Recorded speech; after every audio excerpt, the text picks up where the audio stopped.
Start streaming. Alright, everyone, so welcome to the game. We'll go ahead and get started. And Brice can just join us whenever he logs on, and he can catch up with wherever we happen to be at the time. So, quick refresher. Last time you guys had discussed your clues that you found. You went to the funeral. You received the details of Elias's will, and now you have that information to move forward. Everyone was given a chance to back out if they thought this was something that was too much for them to handle. And I believe that everyone has all decided to go ahead and stay committed to the cause.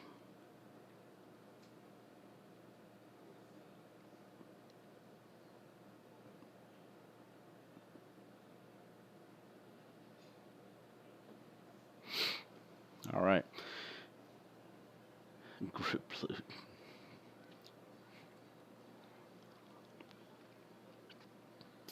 No, because it's not really something that is part of your expendable on-hand income. You know, this is something you have to pay for, and then you submit the receipts or invoices or whatever, and then you get reimbursed for it.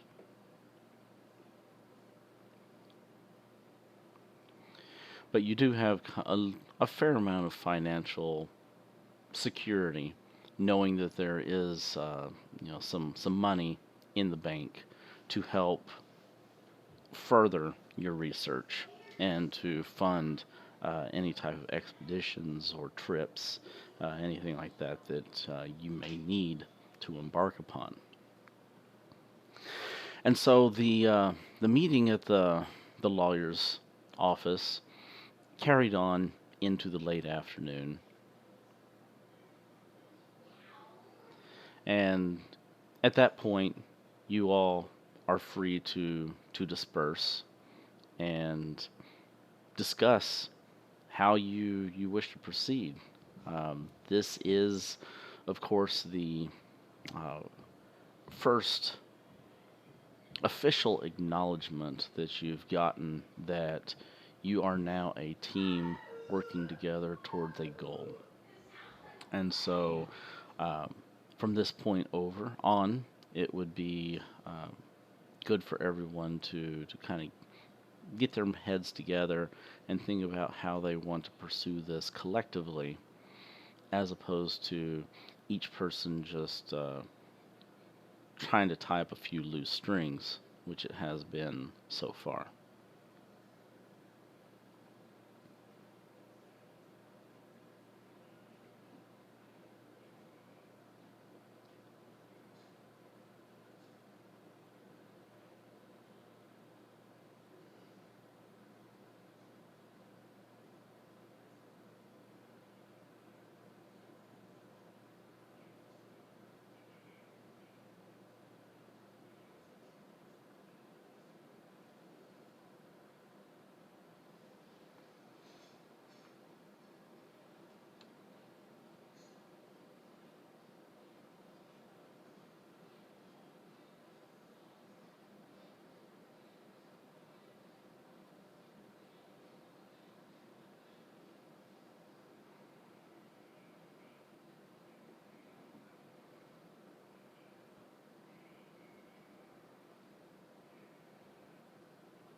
And it's getting pretty late in the day. Just a quick timestamp for you to remind you of the date and time here. It's around 6 p.m. You figure that most people are probably getting off work. Anything that you're wanting to do, during the business hours is pretty much done and gone for the day. You may be able to do some after hours activities. Um, look at check out a few things in the evening.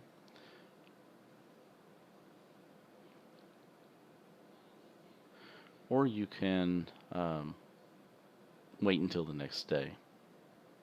Get a good night's rest. Think about how you want to handle all of this. Maybe uh, get some new accommodations. And so at this point, I'm going to leave the floor to the characters. All right, looks like we have Brice joining us. Hola. Hello, Brice. How are you? I'm tired, man. 2 little kids are no joke. How are you? Oh, doing all right. So, Brice, not much has happened so far. Just a quick summary on what has transpired so far. Um, it is, as you can see on the timestamp, um, that it's still Saturday the 17th. However, it's in the late afternoon, early evening, around 6 p.m. Everyone was just kind of discussing kind of what they want to look into. The You may be able to pursue some of that in the evening. Some of it you may have to wait until the next day, depending on what it is that you're wanting to do. I did kind of throw out there that we are now officially um, operating as a cohesive group now at this point, since everyone has agreed to take on the investigation, the roles that have been laid out before you in Elias's will by the attorney. And so the floor is to the characters. Everyone is free to discuss. Just a repeat of what I said before for Brice. Everyone is discussing at this point how you want to go about pursuing the investigation um, collectively, and maybe perhaps making some new arrangements for lodging and all of that kind of stuff.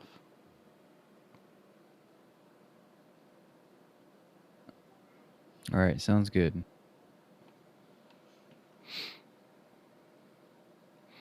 I'm just going to scroll through here what you guys have been discussing while I've been fidgeting with a few other things and talking to Brice.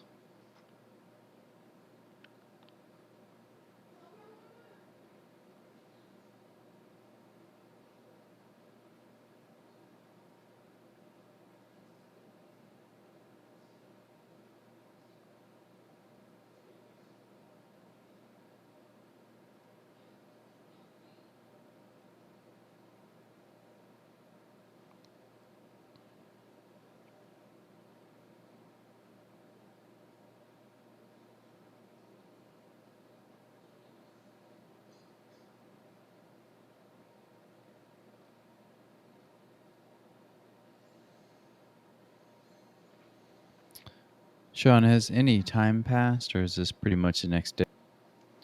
No, we are picking up immediately after the meeting with the attorney. Okay, got it. Now, if you guys want to go ahead and retire for the evening and fast forward into the next morning, and then we can by all means do that. But I'm giving you a little bit of time here as you um, talk with each other after the meeting with the attorney to figure out what all of this means for the group as a whole and for your character individually.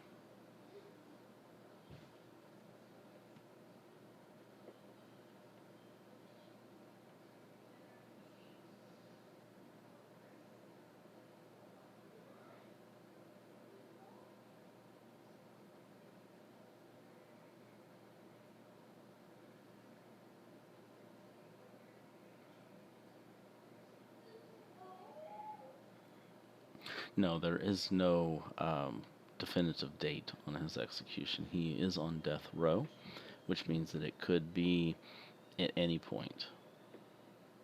Sean, I want to try to get the FBI to open up a further investigation and keep him alive as a witness when I get more information about the Bloody Tongue Death Cult.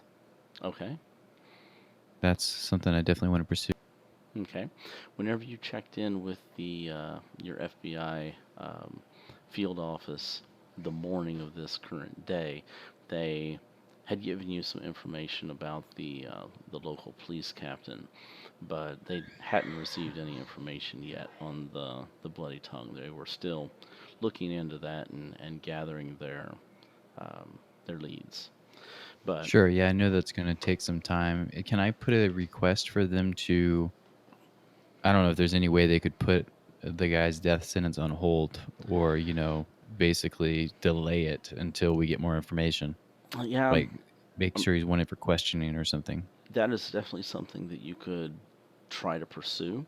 Of course, just some field officer requesting that would not be sufficient, justification.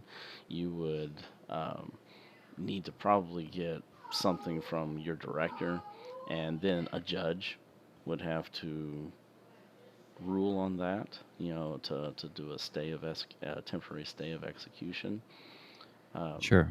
and so that would be kind of a little bit of a drawn out legal process, but definitely something that you could kind of initiate. Okay, we'll just say I'm starting on that, whatever I got to do.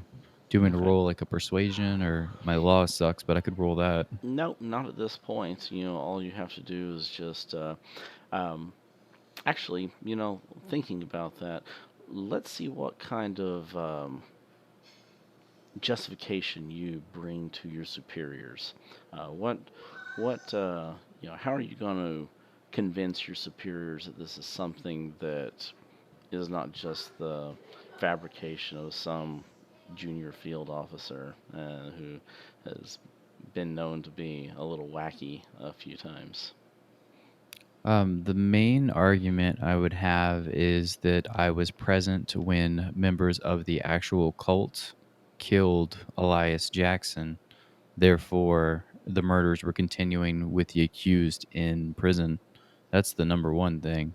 And two, I'll also bring up the fact that the murder weapon did not match the gentleman's weapon, and then bring up potential corruption rumors spreading for the agents that made the arrest. So those will be my three things I include in my report when I send it up.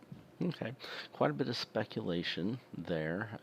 Nothing really solid, um, just because a cult is continuing to conduct murders doesn't necessarily mean that he didn't also conduct a murder himself. Um, but it is definitely something worth keeping an eye on and trying to find. Sure. And I also want them to try to apprehend the or bring the murderers into custody because I feel like something is going to happen to them okay, with the police. So I'm going to say I feel like they're going to be removed as witnesses if they're not taken into FBI custody. So I'm uh, going to try to get them taken in ASAP. okay, very good. All right, so you're going to try to go and secure the witnesses who are in the hospital. Yes, Okay. like right away. Okay, we will handle that here in just a moment as an individual scene. Give me, as you're kind of drawing up your report, whether this is going to be a verbal or it's a written report, written request, or whatever. You've given me some justification there, and give me a persuasion roll. It's not really going to be a definitive win-lose kind of a roll. I just want to kind of get a little bit of a feeling on how persuasive uh, your argument is as you as Not you so hot. as you draw it up. Okay. Not so hot. All right. So, you're sitting there, you're trying to draft your proposal, and you're kind of rolling everything over your mind. You're just thinking to yourself, I'm gonna be lucky if I can get my superiors to follow through with this, I better keep digging for some more evidence and find some more justification. But I'm starting to build a little bit of a case here, and I'm going to go ahead and present what I have right now, with the intention of building additional evidence over the next few days. Can I make a law roll and see if that would help me? I have a super low law skill, but it might help me write my argument. Yeah, sure.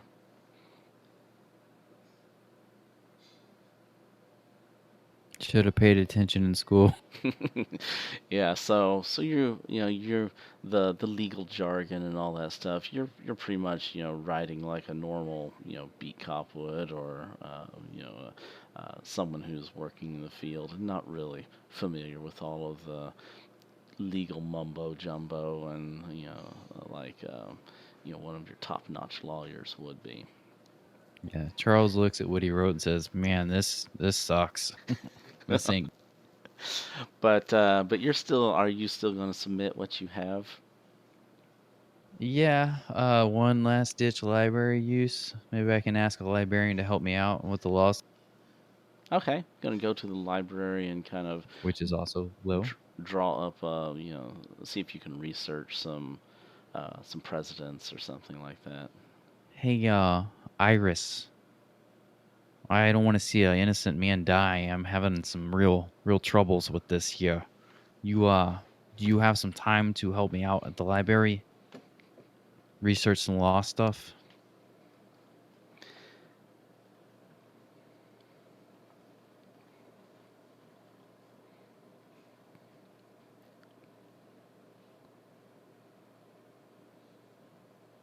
Iris, are you okay?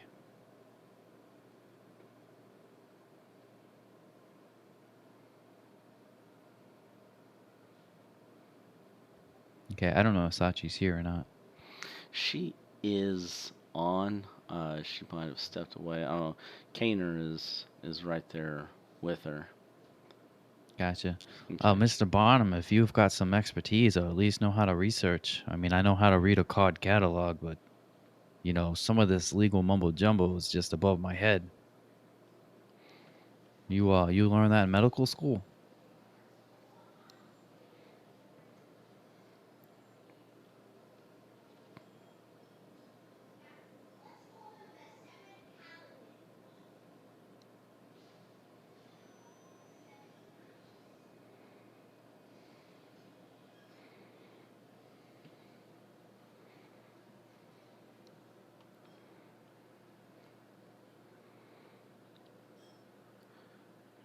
So Cecil may not have a specific knowledge base in law specifically, but just general research and gathering of knowledge, the basic process of developing formulating a paper, all of those things would all be something that Cecil would be adept in.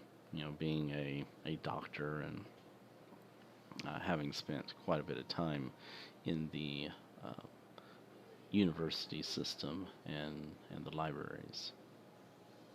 All right, Mr. Barnum, I won't turn down your offer. I appreciate your help. Now, real quick, to get a timeline on what's going to occur first. Um, you guys are getting out of the meeting. You're talking about all this stuff. You're talking about wanting to draft up your letter, but obviously you haven't had time to actually sit down and compose it just within the last 3 minutes.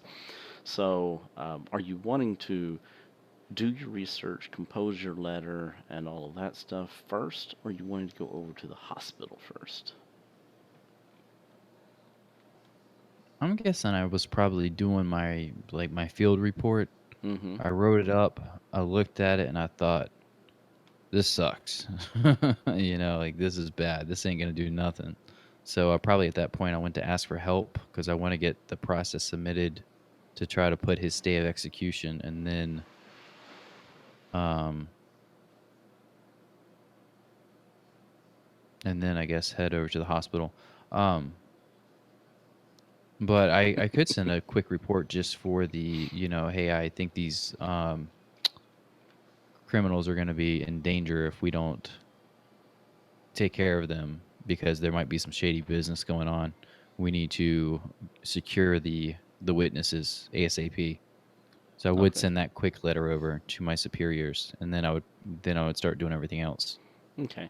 So you're not going to personally go to the hospital yourself. You're just going to stop in at the field office, say, "Hey, we need to post some agents on these guys. Try to obtain them as witnesses, and then you're going to go leave Yep. from that point on Yeah. and do your My research." intimidation failed pretty miserably. Maybe we'll send some bigger guys over. Okay. All right. So anyone else? This is going to take you the good rest of the evening here, Charles, and also Cecil, since he's volunteered to go help you. Um, Once Iris gets back, we'll decide whether or not she's actually going to go to the library as well. Looks like Iris is here. Okay, so Iris, in character, Charles was asking for assistance at the library to help him compose a legal argument to hold the stay of execution for. Oh, you did. Okay, never mind. I must have missed that. I'll be glad to help. Okay, I see it now.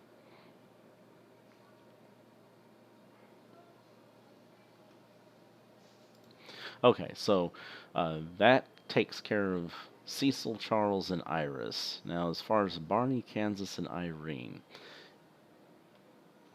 you've got a couple hours here before it's going to be night. We're in the middle of winter, so it's going to get dark early.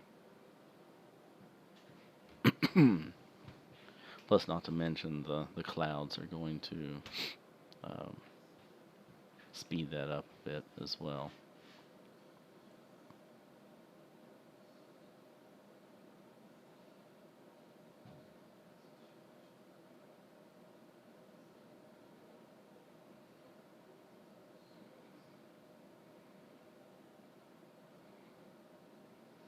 Okay, Kansas is going to accompany Irene as she heads to um, the tavern where the friends of Hilton Adams go and hang out.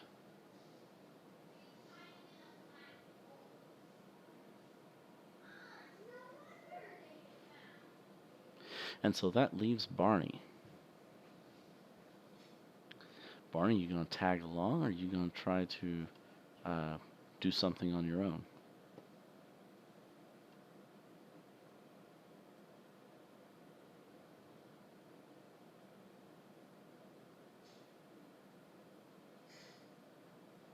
Okay, which group you gonna tag along with?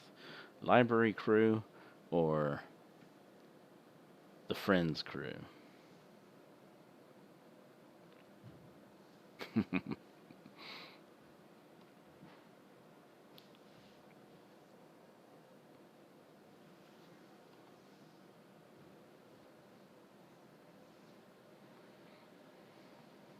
There was Taco Tavern indeed.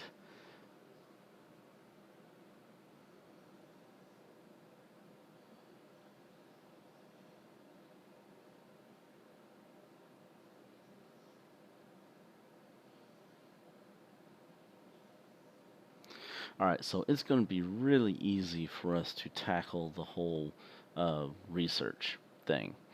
And so, um, Iris, Cecil, Charles, all of you go to the library, you conduct some legal research. Nothing really high pressure, high stakes, excitement taking place there. But you're kind of drafting uh, your argument as you try to save a man's life. And so, um, Iris, Cecil, uh, Charles, give me a library use roll.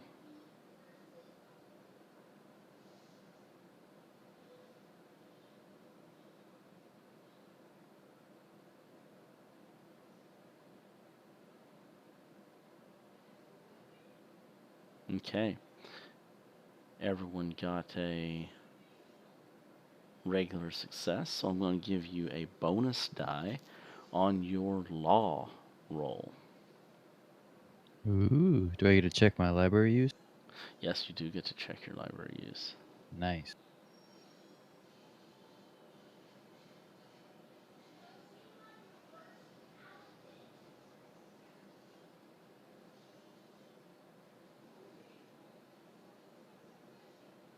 Hey, that did it.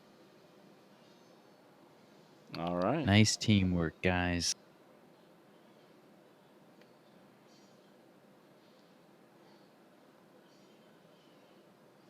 And then if the other two wish to also make some law rolls with a bonus die. Go for it, guys. I made a 15 law first game. You guys can do it.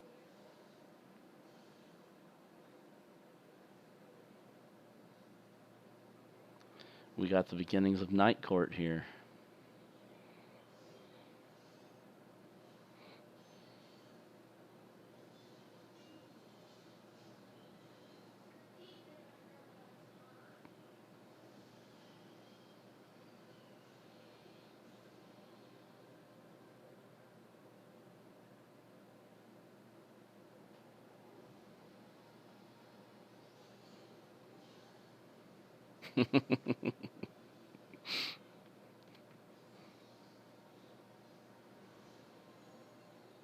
That would be funny.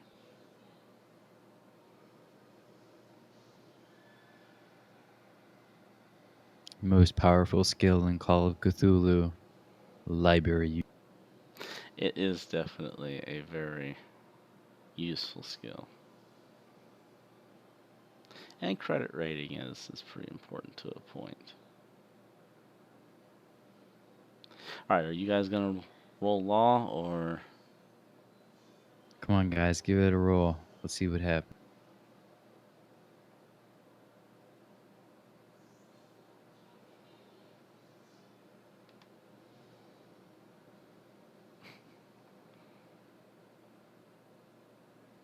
Okay, Cecil was not able to really... I mean, he helped with the research, but as far as compiling together a legal argument, he wasn't really able to put very much into the actual part there. But So what you're saying is I should sue Cecil for malpractice. I'll get rich. Increase my credit.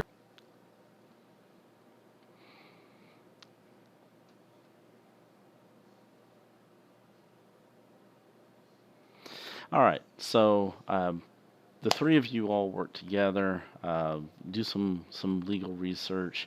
The other two, they give some input and assistance into the legal aspects, but not really, a whole lot of useful outcome there.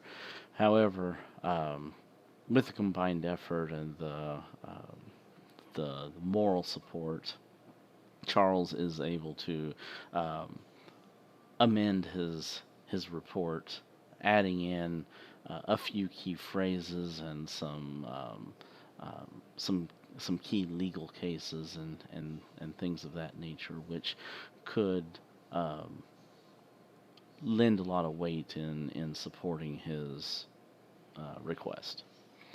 And so we will move on. That takes you on into the evening until the library closes. You guys really only had a few hours until the library closed anyway, and that's going to take the entire time. Now, let's jump over to the other trio, Barney, Kansas, and Irene. The three of you are going to travel over to the location where Hilton Adams told you his friends typically hung out. And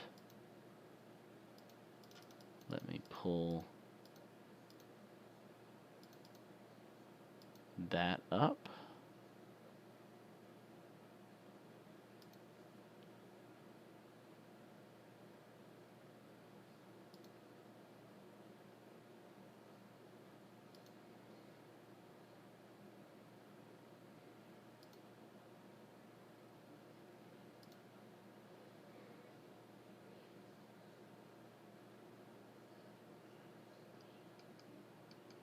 Okay.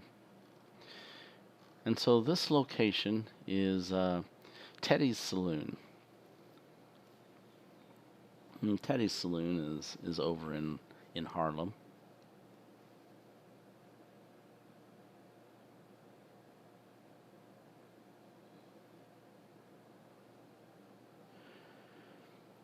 You guys take a short trip over there.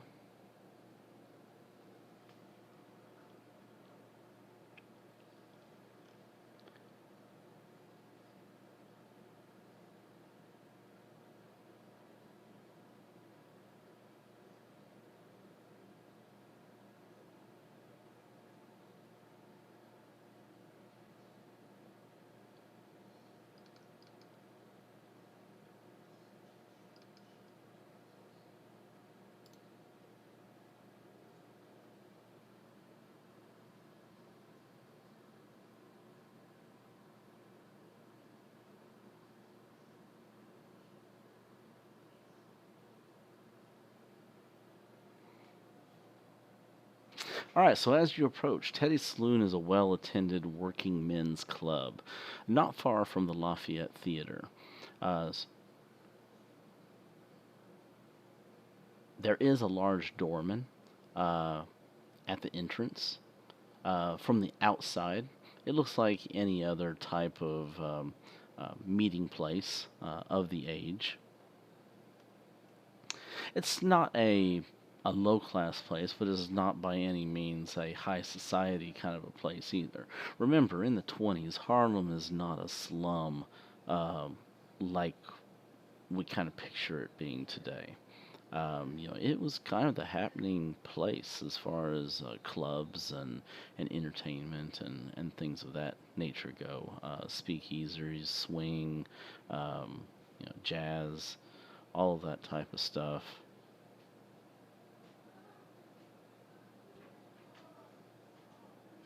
I mean, you do have some areas that, um, would be a little bit more higher crime than others, but um, it's definitely not Manhattan. Where you have all of your high rollers and your executive businessmen and all that stuff. There is a significant African American population in Harlem, but it's not like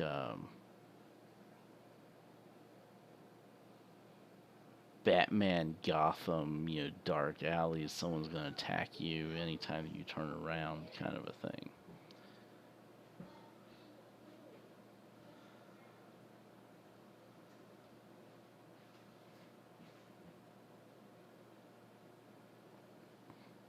And remember, we are in Prohibition as well, so saloon is a loose term.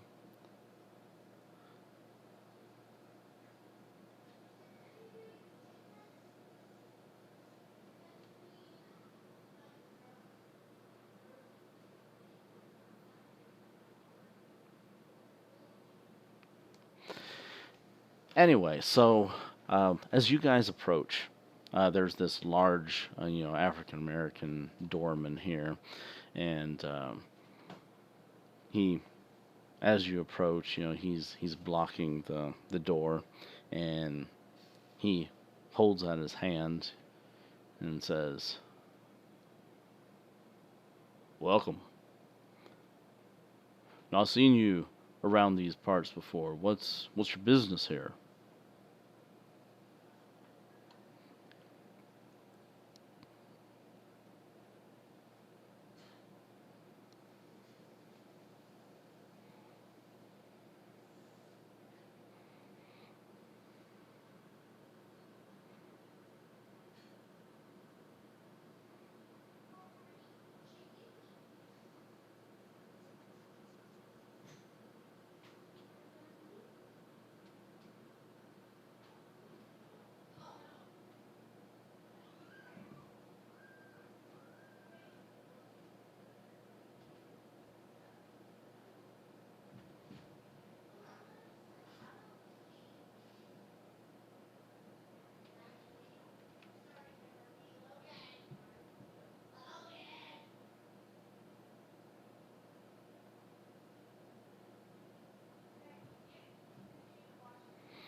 He reaches out and grabs the tin with a bit of a smile and a nod.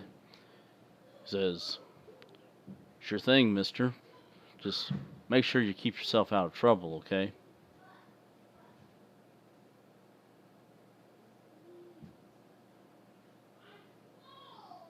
He steps to the side, grabs the door, and swings it open for you, allowing the three of you to enter.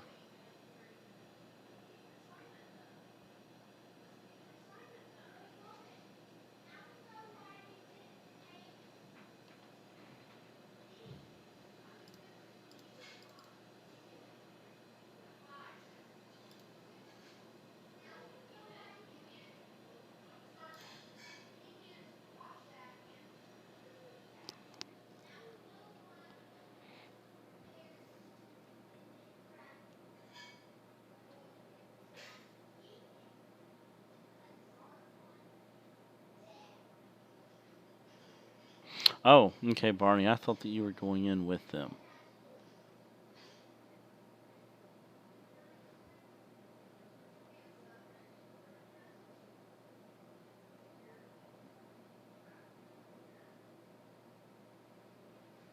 Okay, so in that case, he just allows Kansas and Irene through, and and then he closes the door behind them, and he holds his hand out to you, and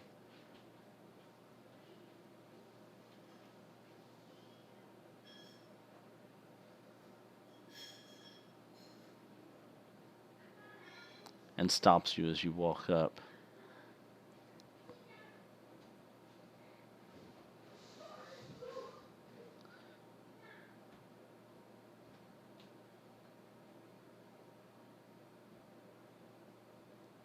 Yeah, that's fine. Either way, he's going to stop you as you come up to the building. And I'm going to describe the interior scene for all of you as a whole once you all get indoors. Surely Irene and Kansas won't get into too much trouble in the first 2 minutes.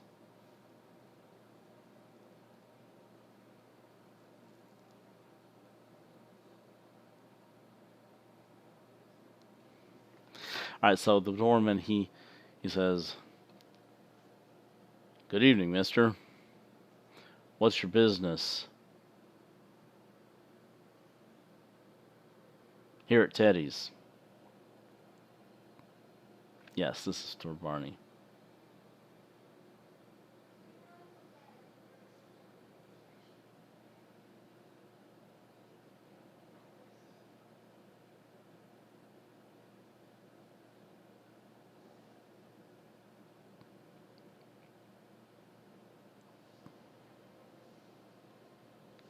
From the street, Barney, you can hear some music playing inside.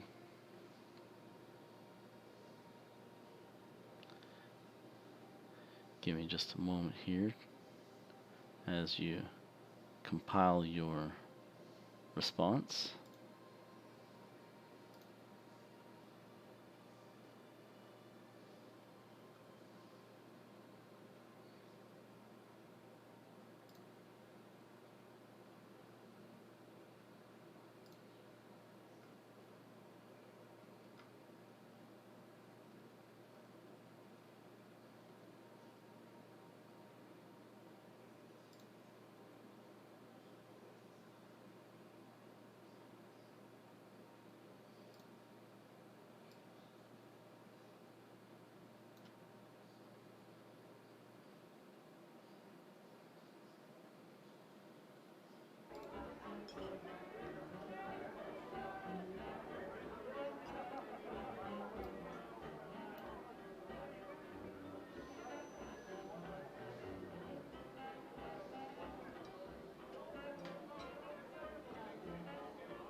"Where are you from, mister? Doesn't sound like you're from around here for sure."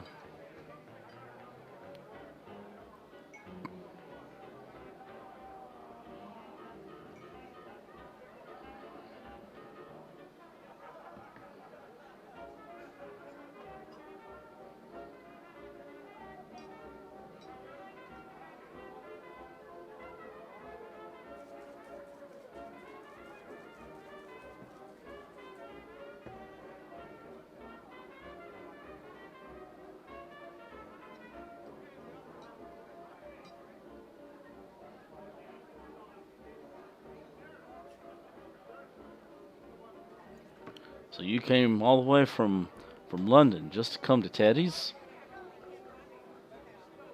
I didn't know we were that popular.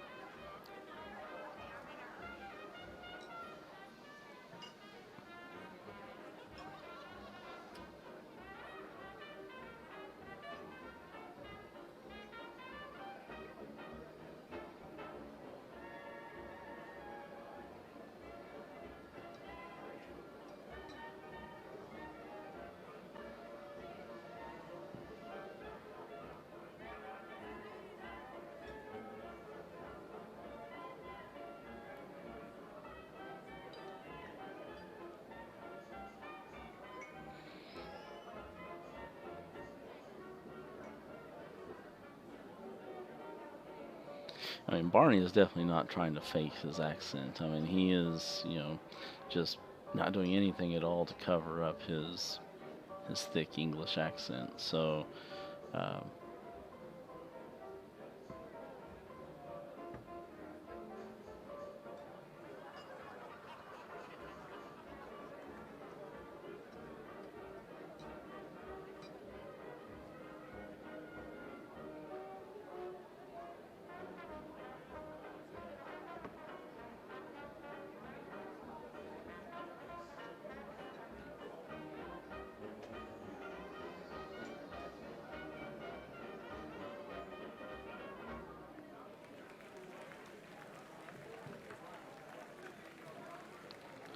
now, sir, how could you suggest that? Teddy's is an upstanding establishment.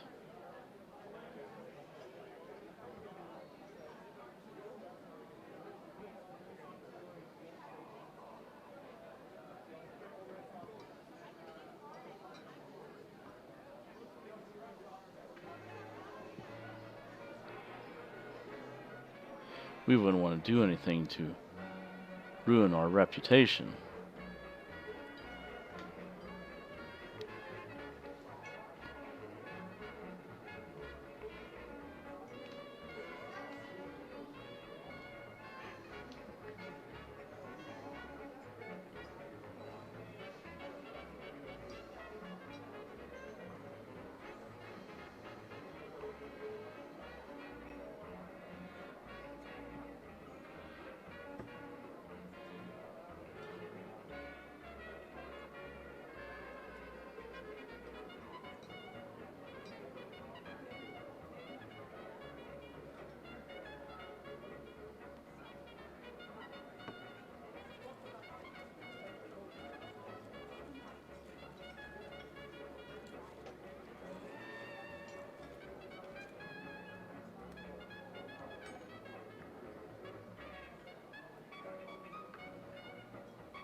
He takes the five and he smiles and he says, "Sure thing, my good sir. Step on in. Have a good evening."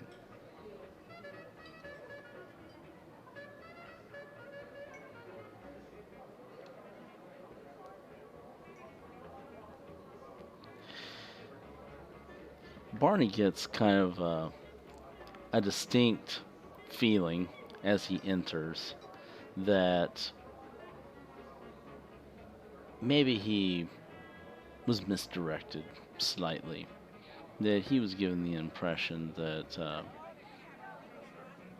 all he had to do was step inside and he would find those things that he requested. But as he goes in, you notice tea, coffee, um, water, sodas, things of that nature. You see no alcohol being served as you enter the establishment. And the door closes behind you.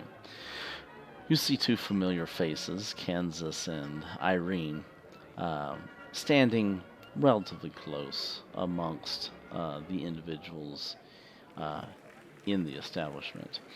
Now, this is not what you would be considering a nightclub. Okay, there's not a dance floor. There's not people up, carrying on, but there is kind of a little piano and someone playing some music, and there's some booths along the wall, and there's a serving bar, and but it's relatively subdued. It's not um,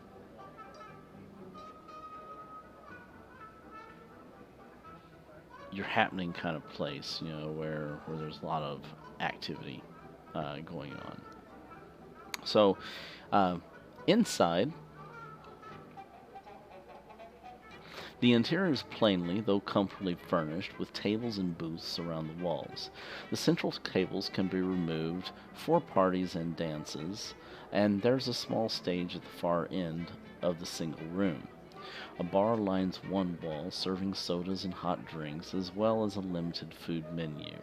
The lighting is adequate, though the thick pall of cigarette and cigar smoke clouds the atmosphere, aided and abetted by the grubby front window.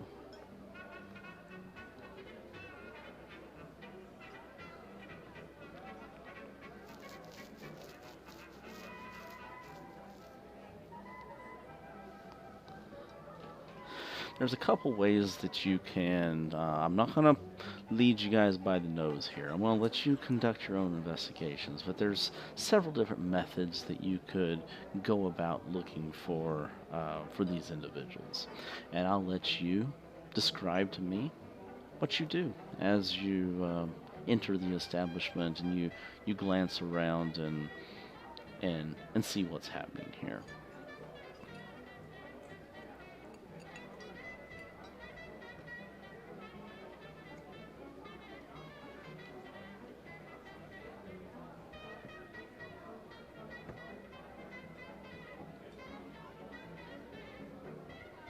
Okay, Irene, what is your demeanor as you're hanging out with Kansas? Are you trying to act like you're his date? Are you just acting kind of nonchalantly, as an acquaintance? Are you hanging on him? How are you interacting into the scene here?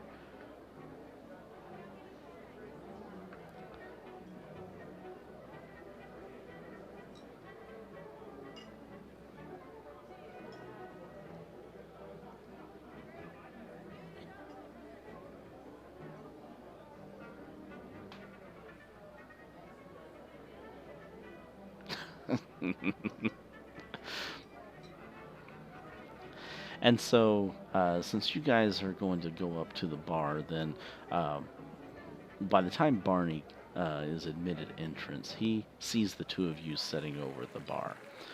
Barney, what are you going to do whenever you walk in and you see Irene and Kansas sitting over the bar?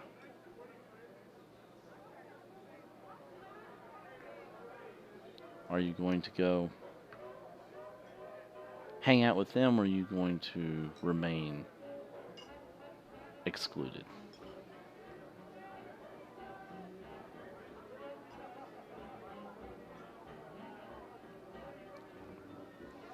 If I if Kansas isn't going to act like he's trying to pick her up, Barney just might.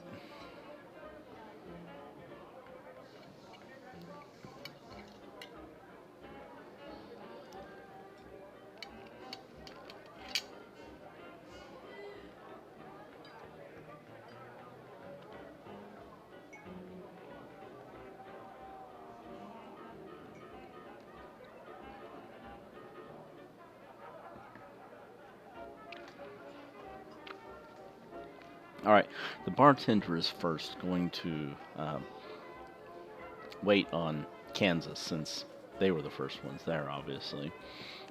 So Kansas, bartender comes up to you, kind of an average-looking guy, African American. Um, Nothing really sets him aside, from anyone else. That no distinguishing features or anything else. Friendly enough guy. He comes up and says, "Good evening, mister. What would you like here at Teddy's?" No, that's not what I'm saying. I'm saying there's no distinguishing features on him. That no scars, no tattoos, no um, nothing unusual.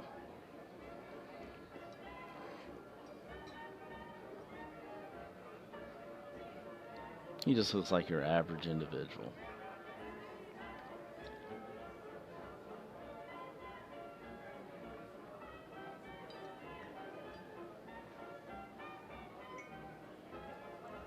Yes, sir. Yes, sir. Coming right up. He walks over and to a coffee pot, and that is, and he pours some cups of coffee. You can see him pouring some stuff into the coffee.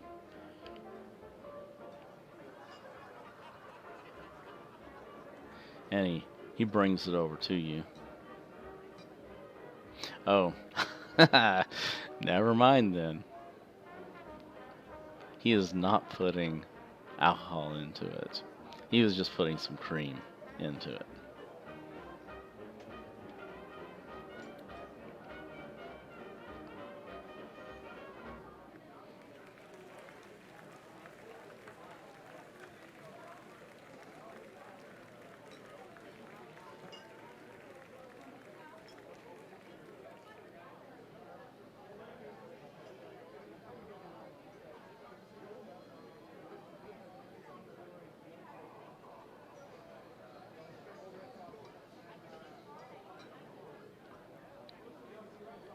Yeah, it depends on who you're looking for. I mean, lots of people hang out around here.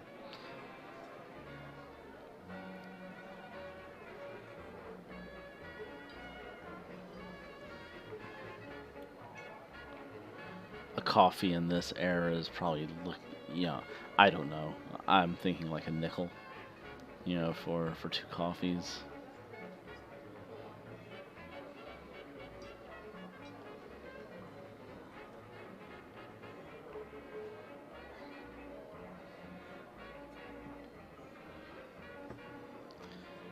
So definitely nothing that's going to break the bank, within your means for sure. True, but they aren't ordering dinner.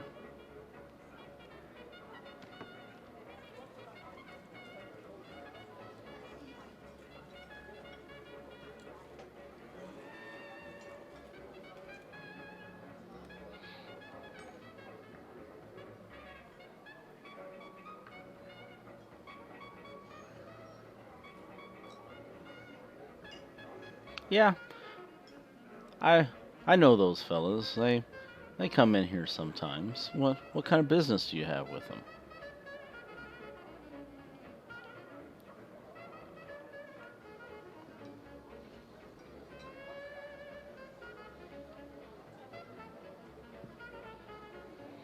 Okay, if you're trying to speak American style, then give me an acting role, Irene, and that will pretty much hold for the entirety of the scene, in one degree or another.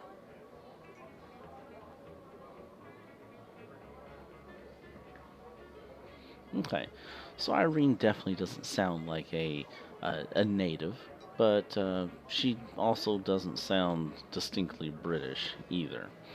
She is holding her own here, and um, she sounds like some variation of an American accent. And yes, you may check your box.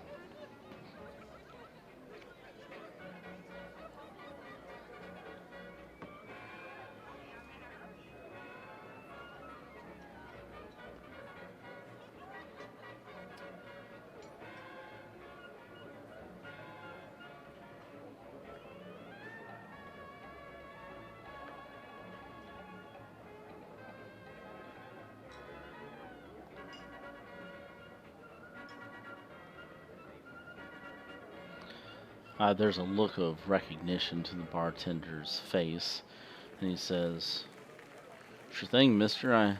I seen the paper. Sad thing about that man. What's that got to do with those guys, though?"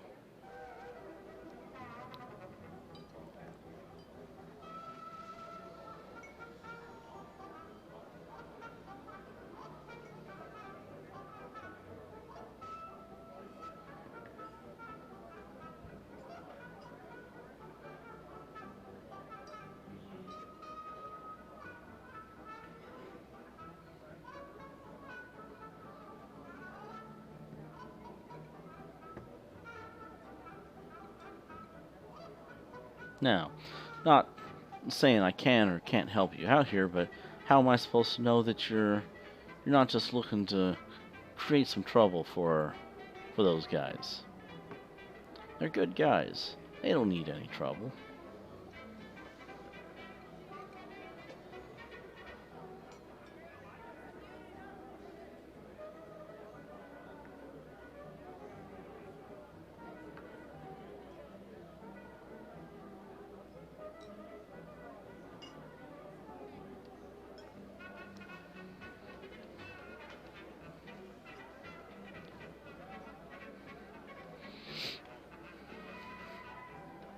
All right, Irene, give me a charm roll.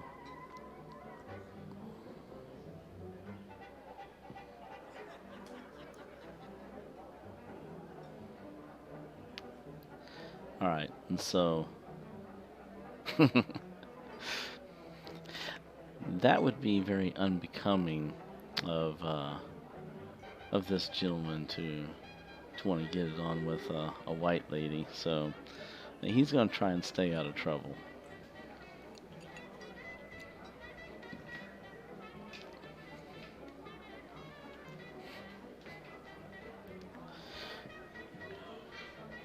He says, "Indeed, ma'am, indeed. Well, maybe you guys can help out a little bit."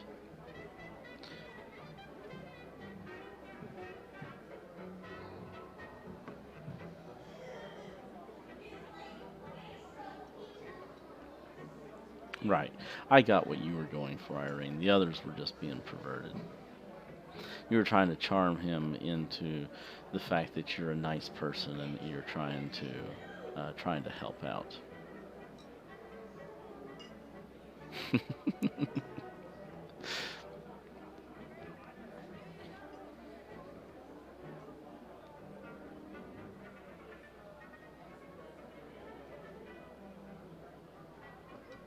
It's not too loud, is it? I have it turned down pretty subdued on my end.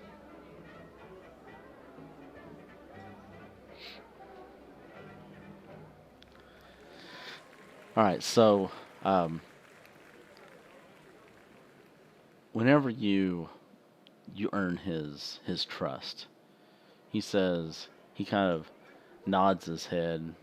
He says, "Over there at that booth, those four guys. That's who you're looking for."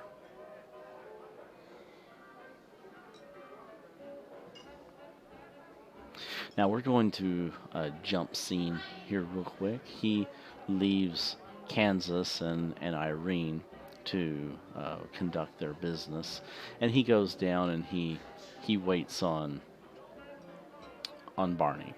He walks up to Barney and says, "Good evening, sir.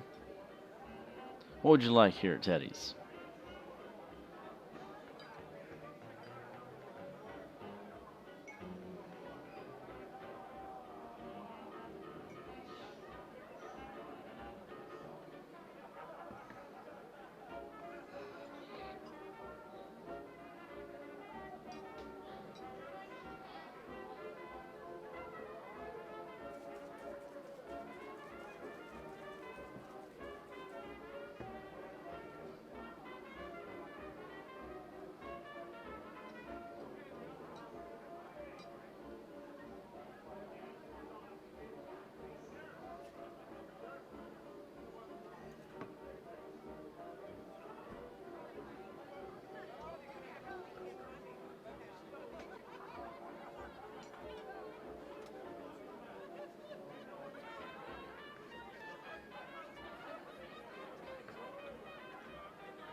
Sure, sir.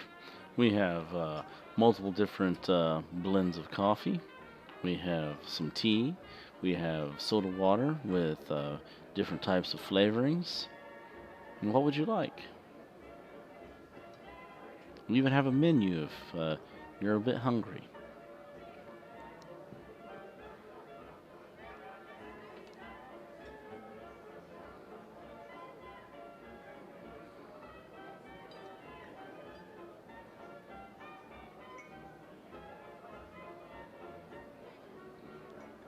Alright, we'll jump over to Kansas and Irene here in just a moment after we wrap up the scene with Barney here.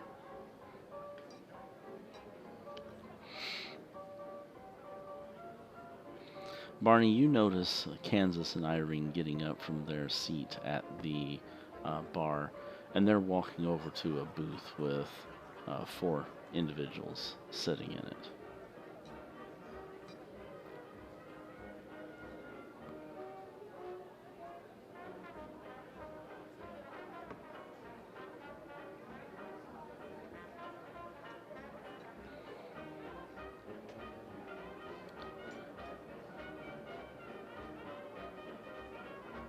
Well, I might suggest, sir, the special of the night is some roast beef and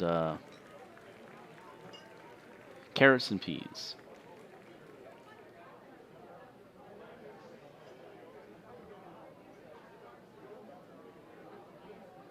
It is a mix of white and black, although you would say that probably a few more blacks than whites. Probably a 2/3 black, 1/3 white, kind of a mix in here.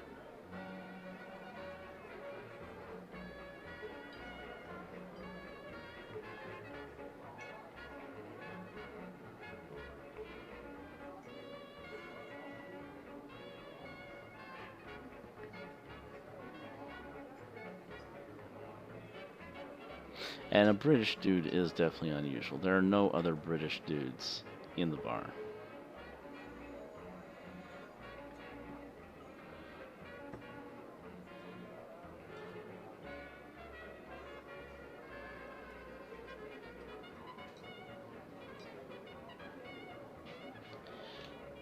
Yes, yes, I'm sure I can concoct something interesting for you.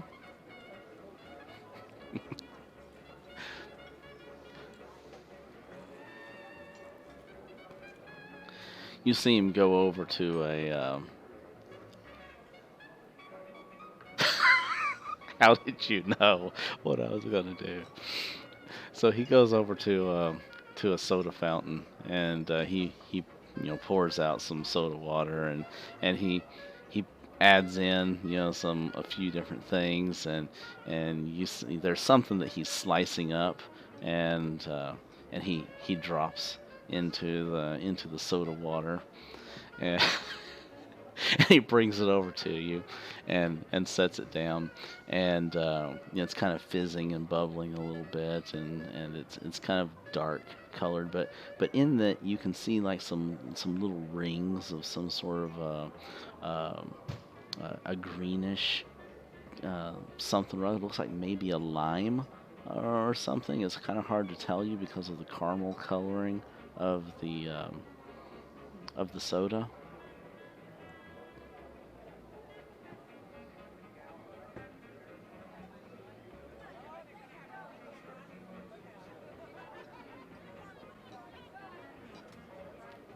Just try it, sir. You said you wanted something with a bit of a burn.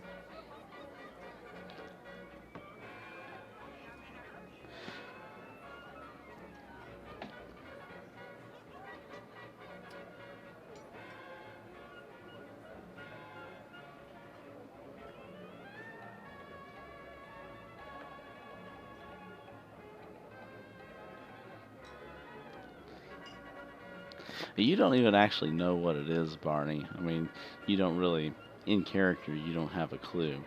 Because in England, they have no idea. They have never seen nor have they ever heard of jalapenos. So for you, you probably just think it's some sort of a a green fruit or something or that nature, put in as a garnish or something.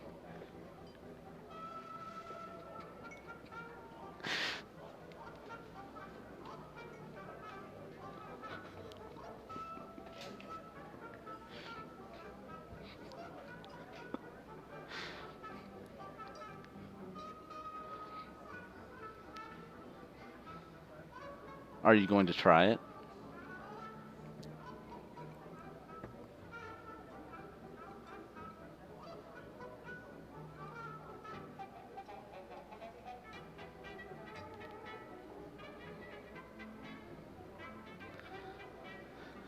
Okay, give me a Constitution roll.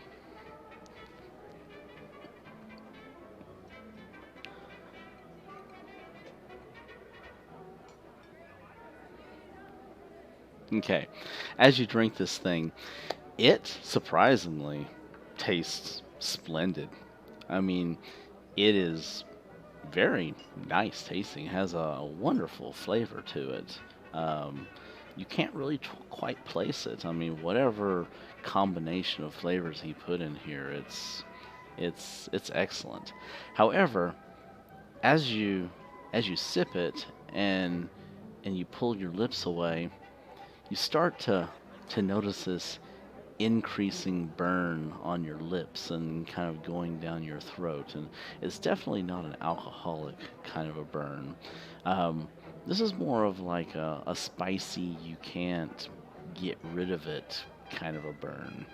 And you sit there kind of waving your mouth a little bit and you're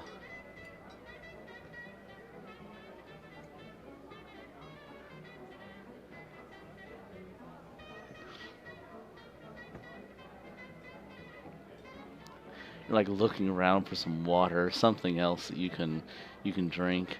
You kind of a brief thought goes through your head about, hey, maybe if I just drink some more of this, it'll help to quench part of this burn that I have.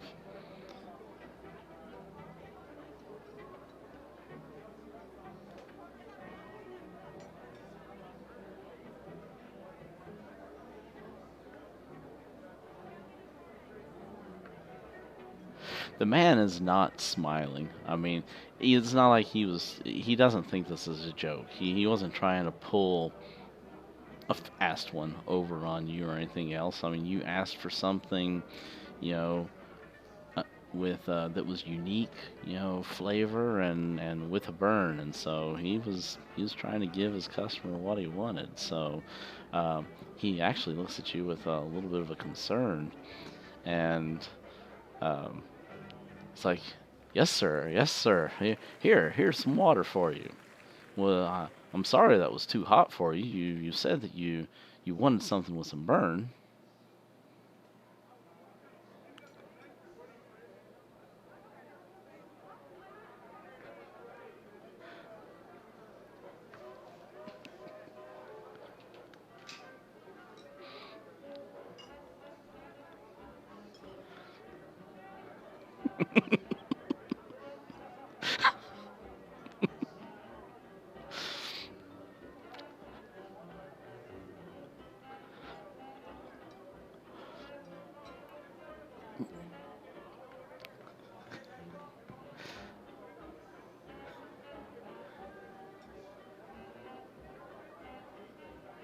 I'm sorry, sir. I'm sorry, sir.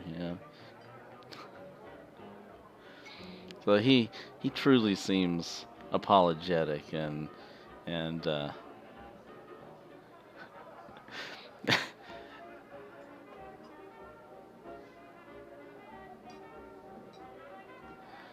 you're not getting any kind of indication from him that he's going to give you something alcoholic.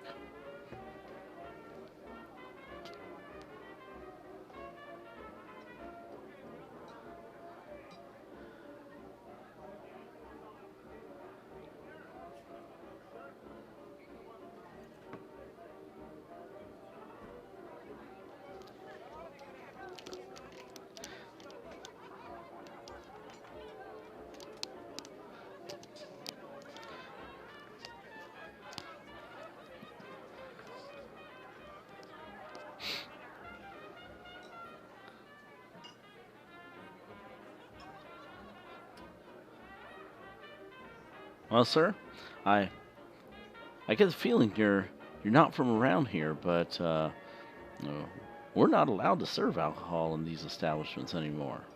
That still doesn't mean that we have to change our name. People come in here knowing what to expect.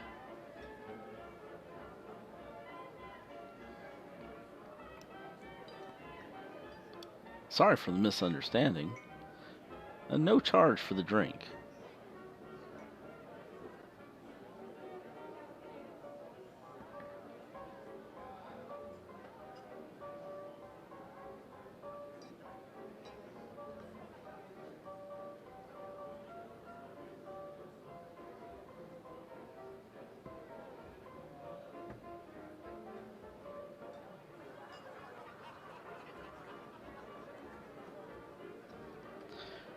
Barney, give me a spot hidden roll.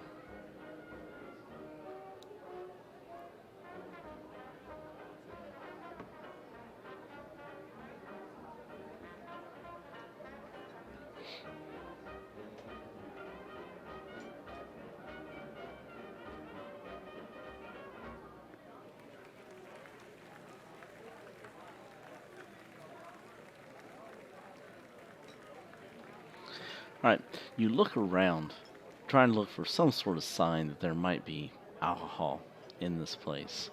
And you're just not picking up any kind of signs of anything that's out in the open. There's any kind of alcohol served here.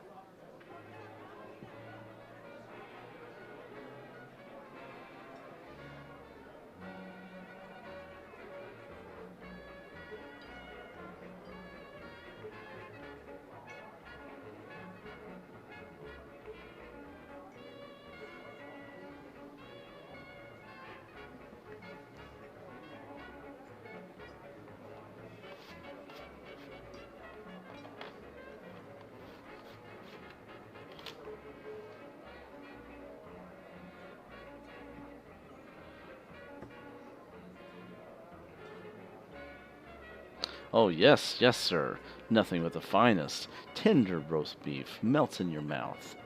Our cook is excellent.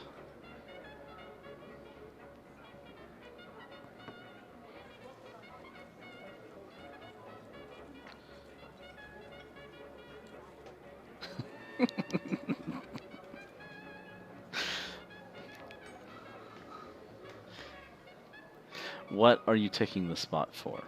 For the spot hidden? No, because you did not see what you were looking for.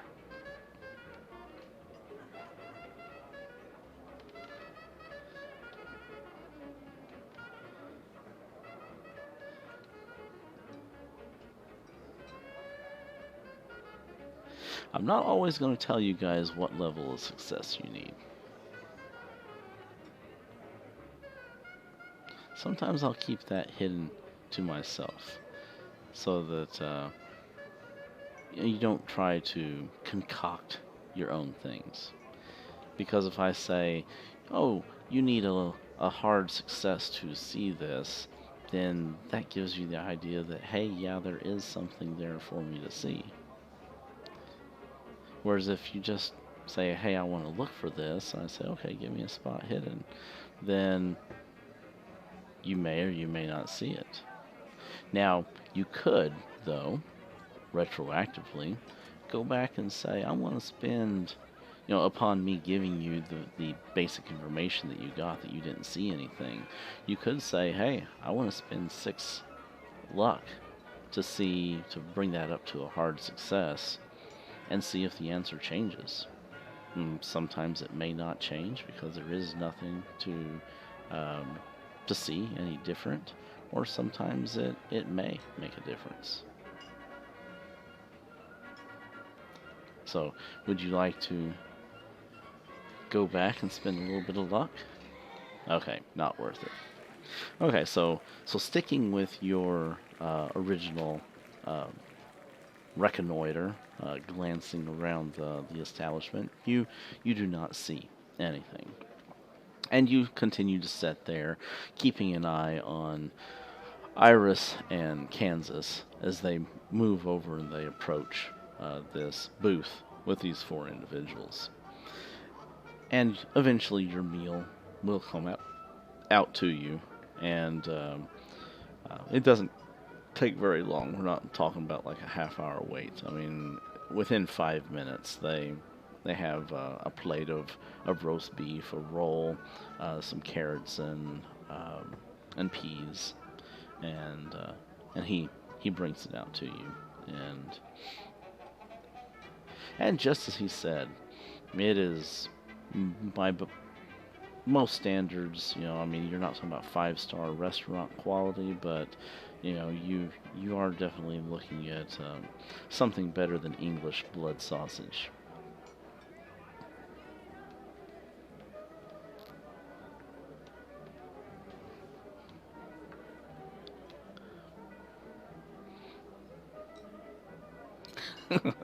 Exactly my point.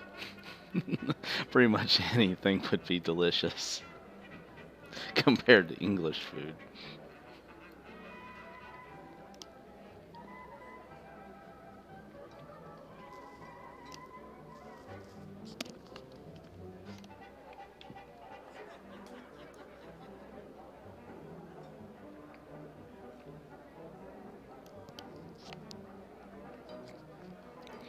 Okay, now we're going to jump over to Irene and Kansas.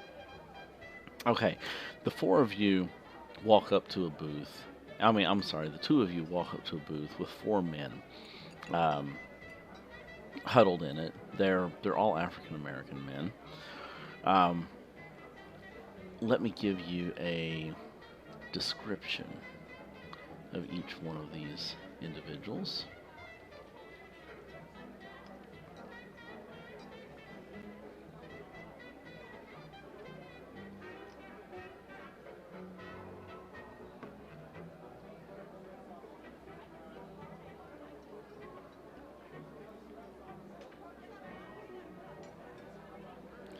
Give them a little bit more of a persona here for you.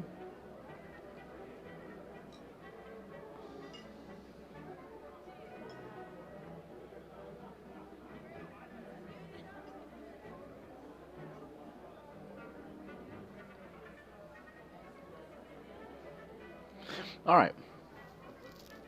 One of the men is a handsome, clean-shaven African-American man of average height and build. Um, he has thick hair that is slicked back in waves. He has on a well-cared-for pinstripe suit. Another individual is a physically robust African American man with large hands and a rather intense kind of a gaze. Um, he has kind of an old, threadbare type of a suit. Um, you see kind of like some smears of something on it. His hair is rather unkempt, and you see a little bit of stubble on his face.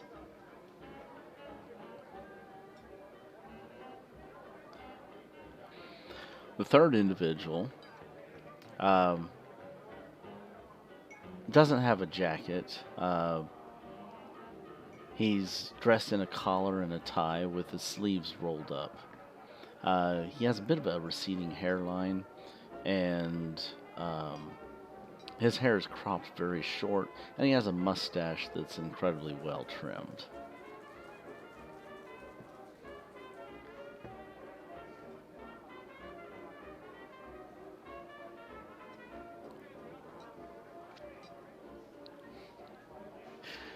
And then the fourth individual is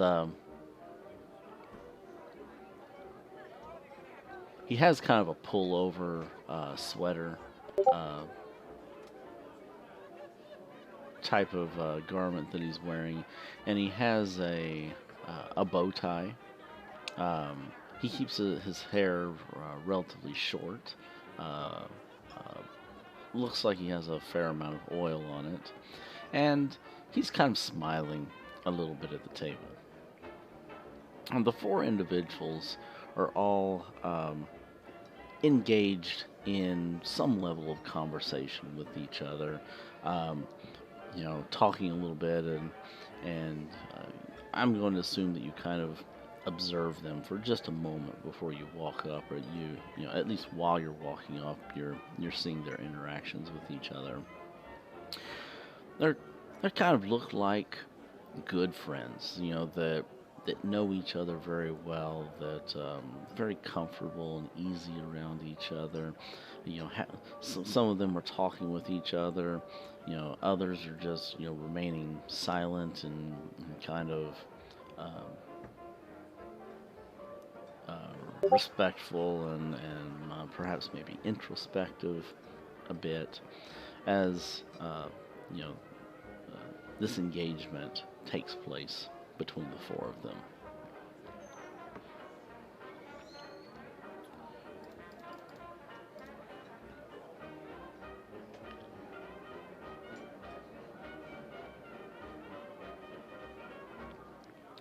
The four, kind of in unison, all look over at you.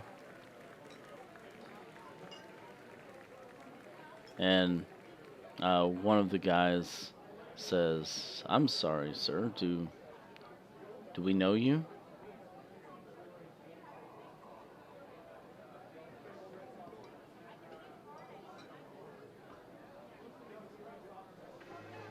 As soon as Irene says that she's with the Times, a troubled looking kind of expression comes over their faces in various different degrees. Some more so than others. Um, the smiling man tries to keep a bit of a smile on his face, but you can see even his smile kind of dulls a little bit.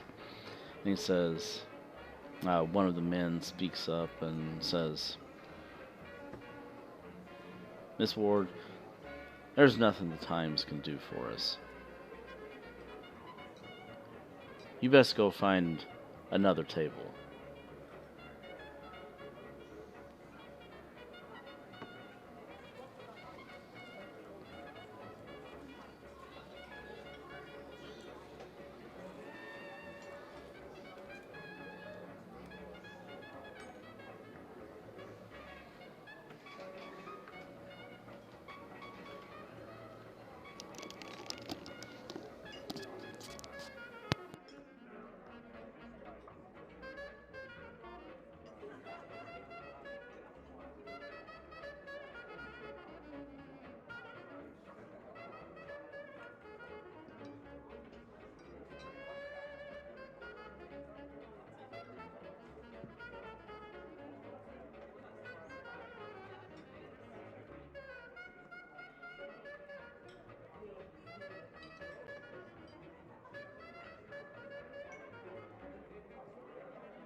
Another one of the men kind of all look at each other with um, a private recognition, almost as if they're talking to each other without using words. Um, you don't really know exactly how to read their expressions that they give each other, or um, what may be going through their minds. But then one of them speaks up, and he's kind of shaking his head a little bit. He says, "Ma'am, please Please don't give us false hope. There's, I mean, we've been through enough already, and so is Hilton. It was awfully cruel of you to make him think that there may still be hope for him yet.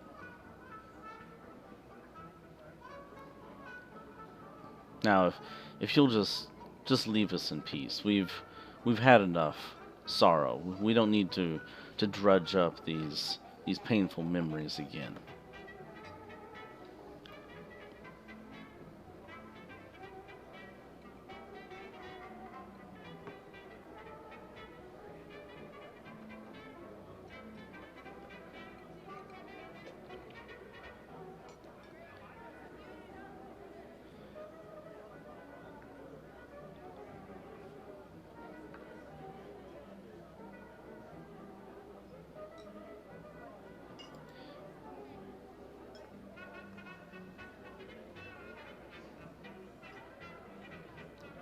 You think that changes anything?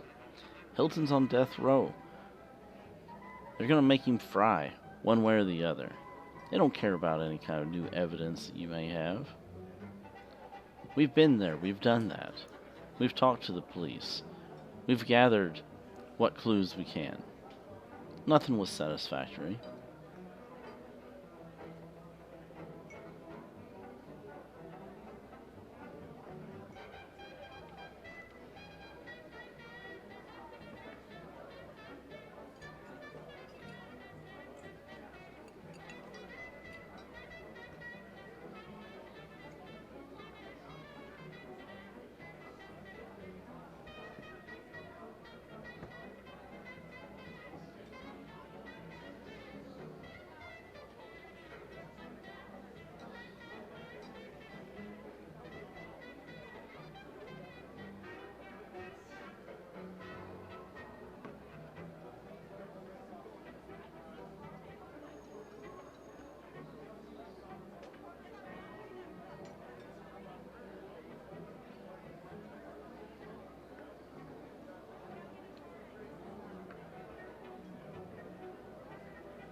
Look, mister, you and your lady friend here, you don't know what you're getting into.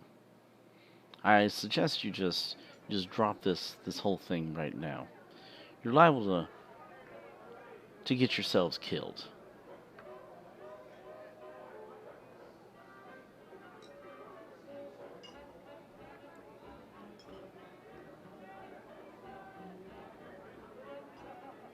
That's probably what happened to your friend.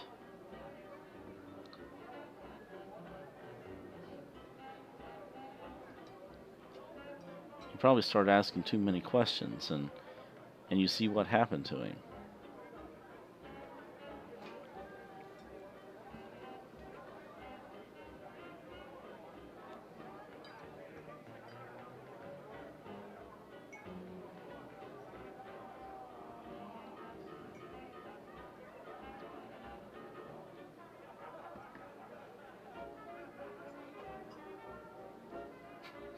Yes, I think we all know that archaeology is very boring, tedious work.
Isn't that what reporters do? You're not going to have much of a story if you don't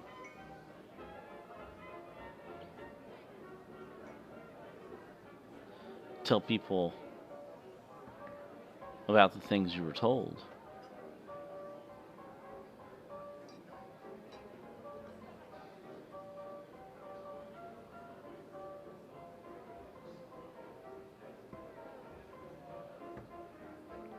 So you know about Dobson, huh?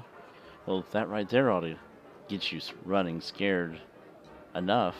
I mean, the last thing you want is these cultists coming after you and the police harassing you all along the way.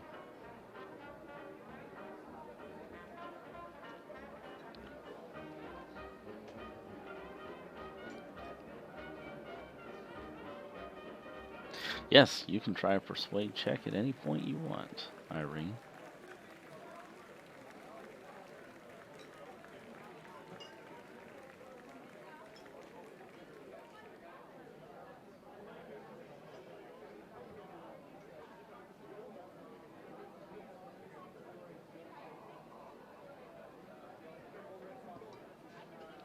No, ma'am. Either you're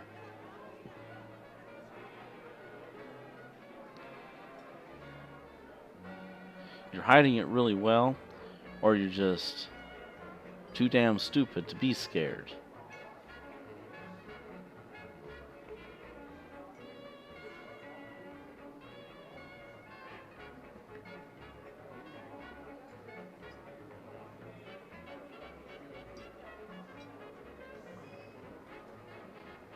Look, you seem like nice enough people. I mean, it's not that we don't want to help our friend.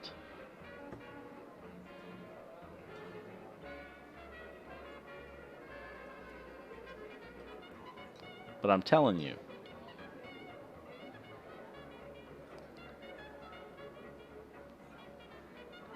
you're biting off more than you can chew.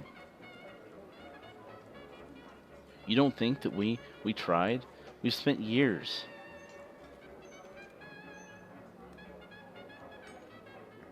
with Hilton.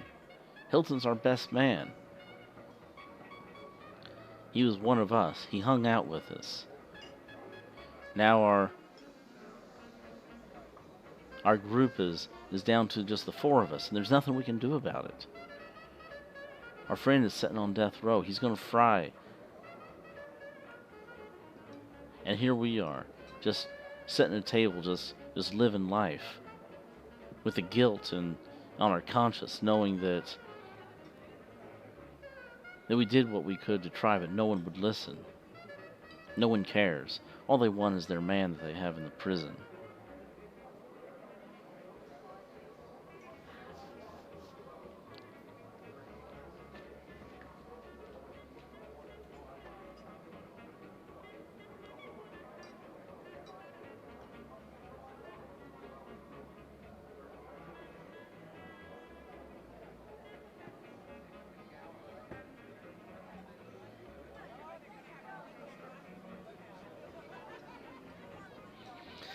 Kansas, give me a persuasion roll with a bonus die.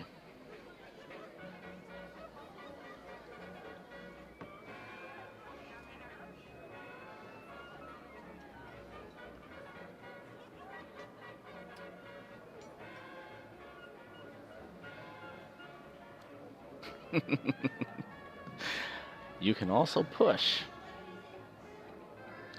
That is an option. Remember, I'm going to continue to periodically remind you that that is an option just because it's a new mechanic that we're not used to, but that really needs to be coming from the players whenever they want to initiate a push.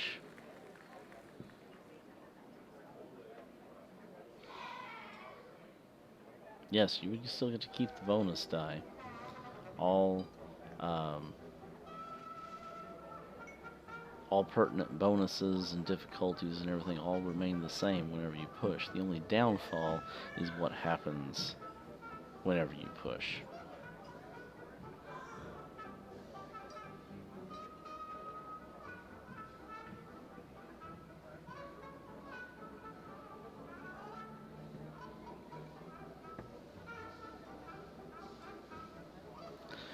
Okay.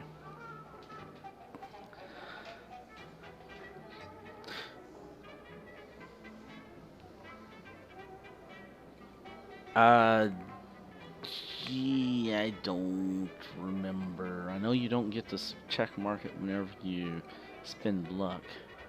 Um, you guys can look in the rules while I'm running this. That's a good thing for the players to do. You can look in the rule book, or you can look in the rules here within Fantasy Grounds, and you can see whether or not you get to um, checkmark that on a push. Anyway, I'm going to go ahead and narrate this scene out based on the outcome of your role there. So at first, you can see these guys are dismissing you. They're not interested at all. You try to persuade them, and they're just really not budging. You know, they seem like they are just completely hopeless and downtrodden. It seems like all hope has just been sucked dry from them. In fact, you can kind of detect a bit of anguish and guilt within their consciousnesses, as or not their consciousnesses, their consciences, um, a guilty conscience that that they've basically just given up on their friend and haven't been able to get him off despite their best efforts. You come back in and you kind of push those buttons. You you pick up on those cues and uh, you throw all caution to the wind. You know that in pushing those buttons, that if it swang in one direction, you could just completely piss them off to where if a fight doesn't break out, they're going to definitely tell you to get your ass out of here and not show your face again. And probably get the rest of the people in the bar to side with them because you guys are outsiders. Um, but if you um, played your cards right and you pushed those buttons and it swung in your favor, then you can get them to snap out of their melancholy. And fortunately, the latter is what happens. You kind of push those few triggers that you can detect in them as you're talking to them, and you kind of ignite that little tiny spark of hope that um, you can see their eyes light up, not collectively all together, but one by one, and then as they talk to each other, they kind of, being that it's coming from a friend, they talk amongst each other as you stand there and you watch the dominoes fall, and they basically convince each other that maybe they should help you and that it's worth a shot. They have nothing else to lose. And so that is the outcome of your roll.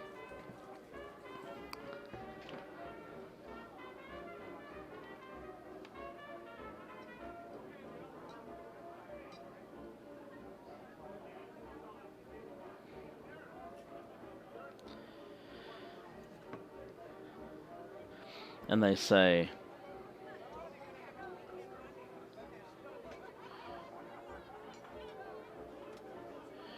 "Are you sure that nothing's going to happen to our families? We don't care about us. It was never about us. It was about our families, the threats on our families, the threats on Millie. No harm can come to Millie.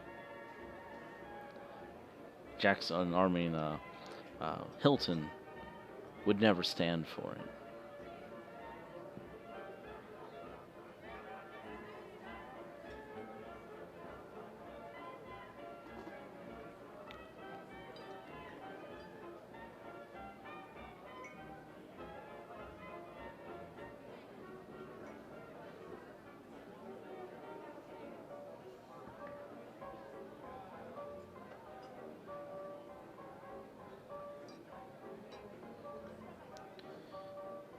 What about that guy over there? He sticks out like a sore thumb in this place. He keeps looking over here.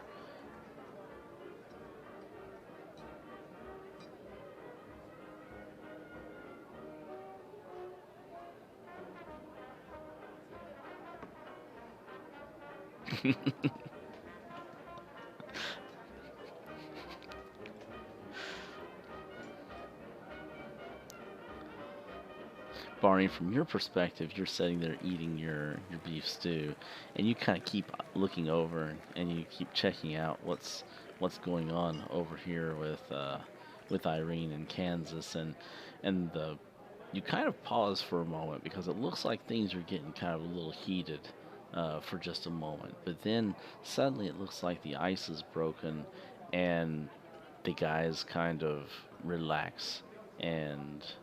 Um, and everything is kind of smoothed over.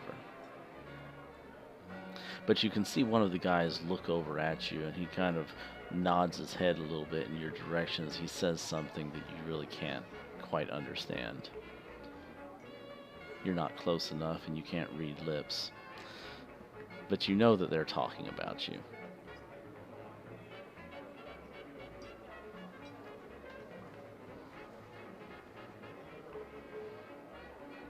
So he's with you. He's not some spy.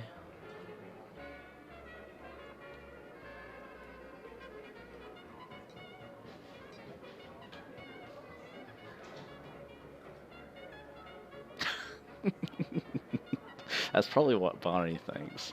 Barney probably thinks that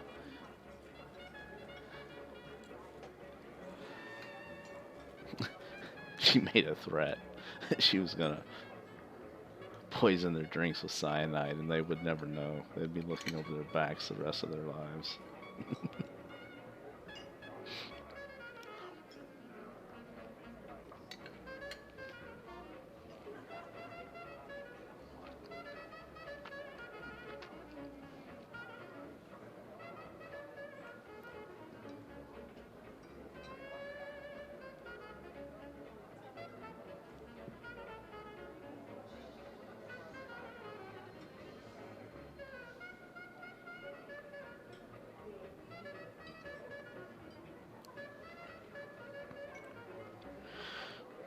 So the men start to tell you about their story. Now, they they kind of scoot over a little bit and huddle a little closer together. It's going to be a tight fit in the booth because it's really designed for 4 people, but you can squeeze 6 people into it. They kind of scoot over a little bit to give you guys room to sit down so that you don't stand out and look like a couple Hanyaks standing out in the hallway.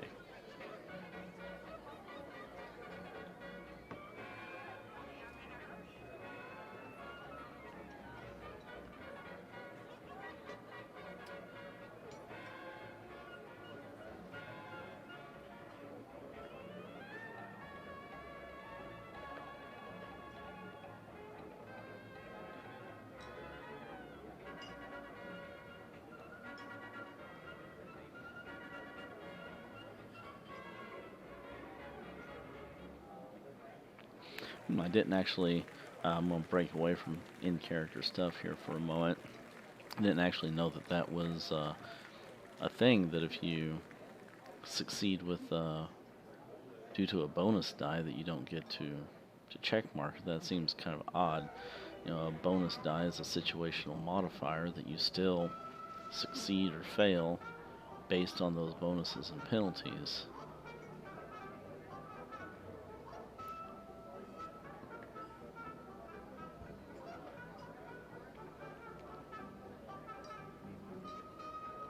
Hmm.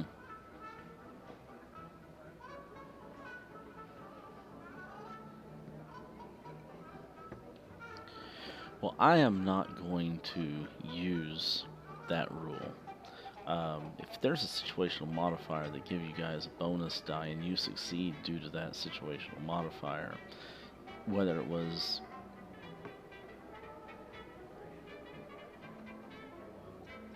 then I would I give that to you as a success as well.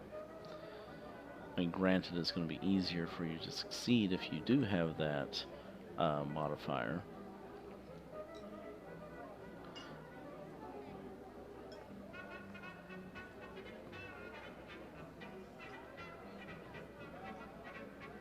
But your character shouldn't get penalized learning from that experience, which is basically what it represents, just because the situation made it a little bit of an easier task.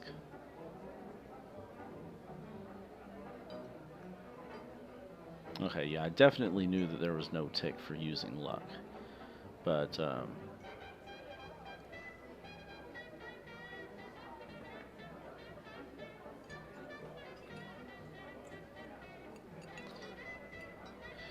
yeah, using luck is definitely a no-tick situation because you're spending an outside resource to be able to succeed.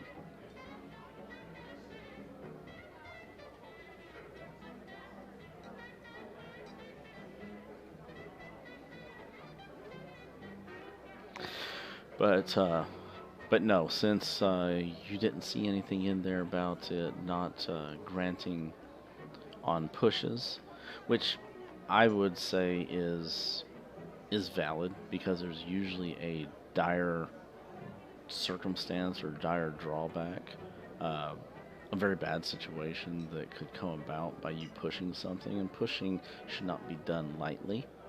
Uh, Due to the complications that can arise from it, and so succeeding from that, I think, should still actually be um, a bonus to the character in a learning situation because um, they didn't spend luck points per se just to make it. They actually um, took a chance. You know, there was an additional challenge involved there. So that's fine. You can check mark that, Irene. I just wanted to get a verification that the rules did not specifically state that you could not do that. As far as the bonus dice is concerned, you can just forget that altogether because I'm going to give you guys check marks on successful skill tests, whether or not you have a bonus dice, a penalty dice, or whatever else, because those things are situational modifiers that come up, and it has no bearing whatsoever on whether or not you uh, learned from an experience or not. So, um, anyway, moving forward. So the guys scoot over in their booths a little bit as they all eventually, collectively decide to help you out.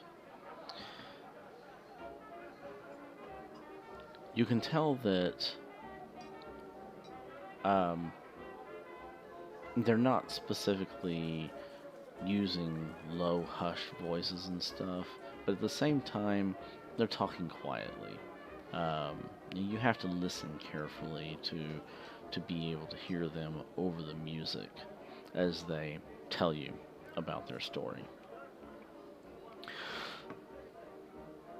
I'm going to summarize this instead of doing kind of like a round robin kind of a thing with each person telling something. But collectively, the synopsis that you get from them is that they used to go out with Hilton Adams and do the neighborhood watch. There was lots of crimes in the area. Hilton was definitely the leader of the group. He was the one who initiated everything. He was the one who talked them into making their neighborhood a safer area. Um, they had had enough of um, seeing their neighbors terrorized, disappearing, um, some people dying, and and things like that. Each one of them was in the military. Um, they all know each other, and they know Hilton from the Great War. They all served together in the Great War, and came back home and settled into into Harlem, and this is their home. It'll always be their home, and they're trying to do their part to make it safer. That was up until everything happened with Hilton. Whenever Hilton was accused of the murder, they knew that he didn't do it. Um, they knew that I mean, it just wasn't him. I mean, they knew him. They knew his personality. They knew everything, to the base of their soul. That there's no way that Hilton could have even done this, even if all of the evidence showed that it was. However, the evidence wasn't there either. The motive wasn't there. Nothing was there. However, evidence was fabricated, and they believe wholeheartedly that although they have failed to be able to prove it or to get anyone to believe them, that uh, the weapon that was used was not Hilton's weapon. Um, so, after a while, they had figured out that there was a pattern forming regarding the disappearances. Usually two people, sometimes more, and always at the same time every month.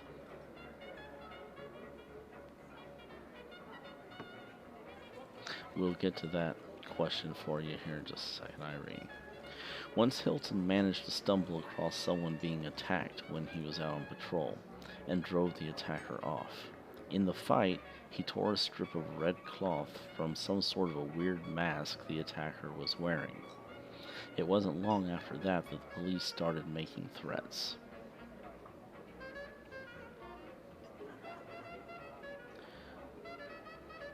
So they tell you about the police actually were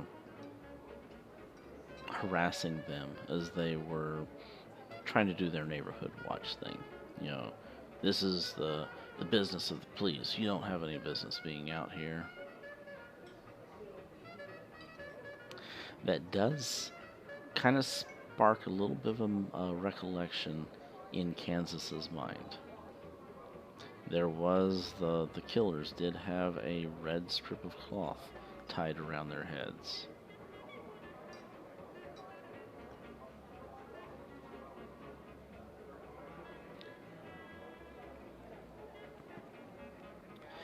Okay. There is no physical evidence besides the piece of cloth which the police took. So then, after that, the cloth disappeared. They never saw it anymore. Everything else was purely observation and conjecture, all recorded in Hilton's journal, also taken by the police. They probably don't even exist anymore. Hilton was convinced that he had tracked down a new lead, something to do with the Juju house, but he was arrested before he could confirm his suspicions. There's no point in going to the newspapers with tales of police harassment and brutality, as well as some sort of cover-up. Everyone is already well aware the police are paid to turn a blind eye, and no one is going to take their word over that of a white police captain. Besides, as they've already mentioned, they have no physical evidence to back up their side of the story.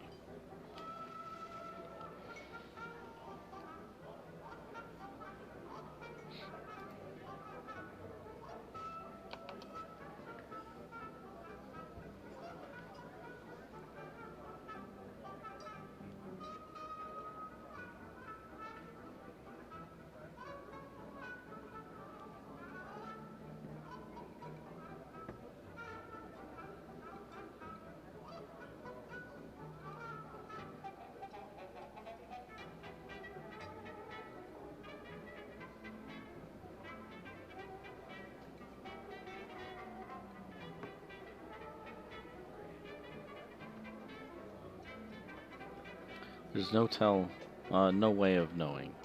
You know, the beat cops could just be following orders that Dobson are giving them, or they could be, working along with uh, the killers, whoever is leading the killers.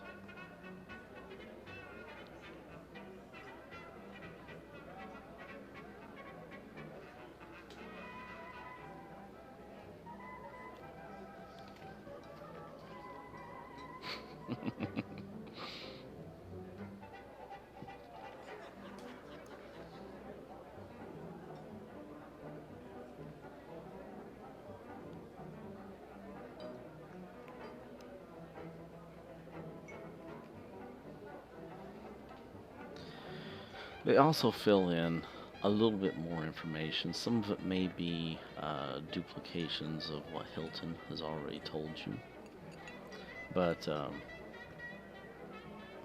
they tell you that they have given up the fight through fear and intimidation. Um, the police were harassing them.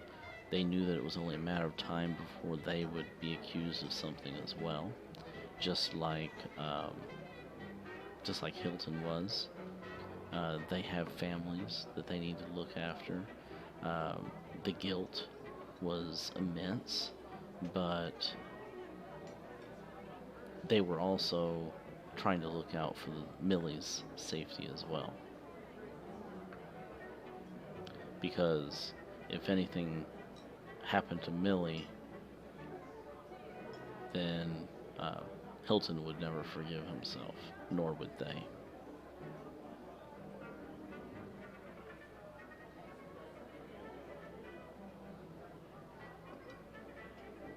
They don't really know very much about the Juju house.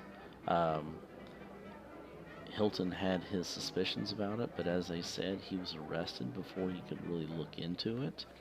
All that they really openly know about it is just that um, it's a place of business, that it's an importer exporter of goods from Africa. Of course, what kind of connection it has to, these acts, these abductions and the murders, they can only speculate. But they don't have any kind of observational evidence or anything. Hilton grew concerned when Harlem locals began to disappear several years ago. As the number of disappearances increased, Hilton turned um, to his group of friends um, and they began organizing patrols to try to protect members of the community alongside trying to find out who was responsible. After the police at the 14th Precinct refused to take the matter seriously.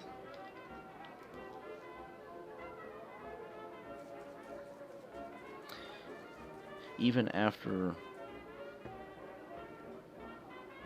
the mutilated bodies started appearing a couple years back, the police still refused to do anything, claiming gang violence and street robberies gone wrong as the cause, despite the pronouncements regarding an African death cult by some old crackpot with too much time on his hands.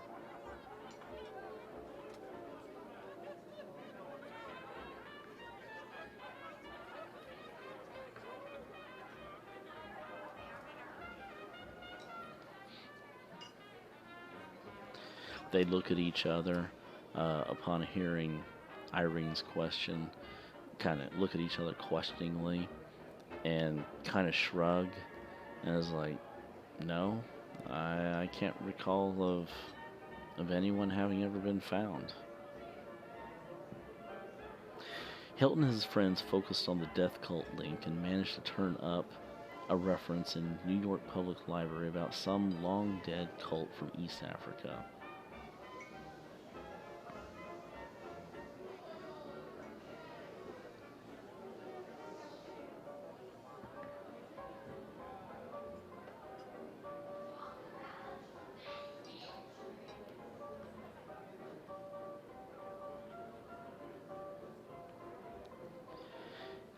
Hilton had told them that the cult was called the Bloody Tongue, and they know that he wrote down, various different things in his journal, but but they never personally read it. And then, as they stated, the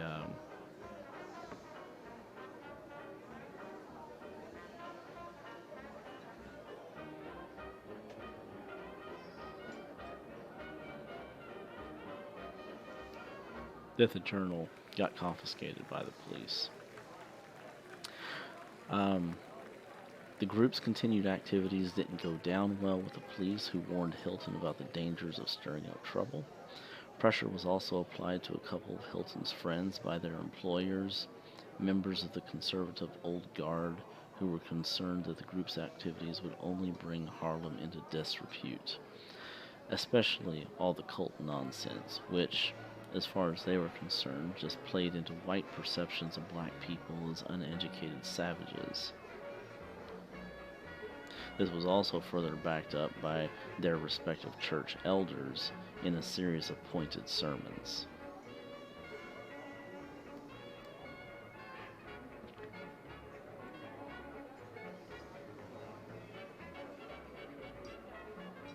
They did suspect that the cult that was operating in Harlem was probably paying the police off to turn a blind eye to their activities, just like all other criminal gangs do.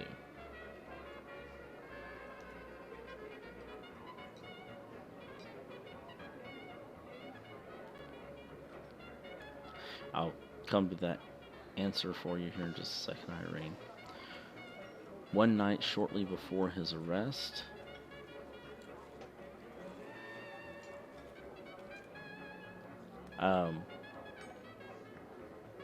Needham Johnson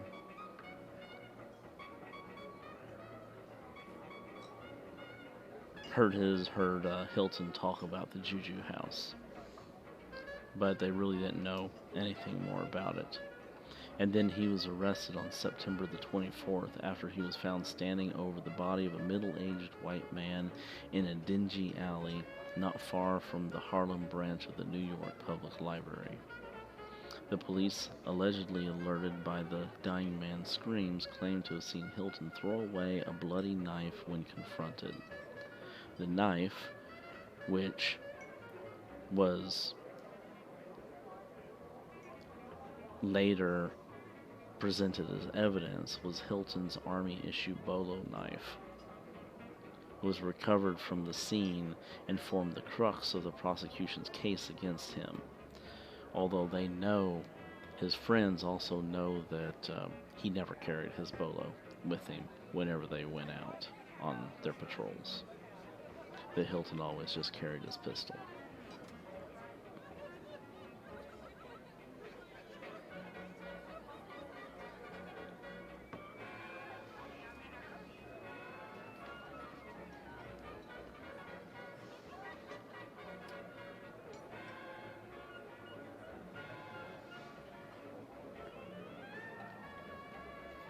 Okay, so now I'm going to come back and answer the pattern.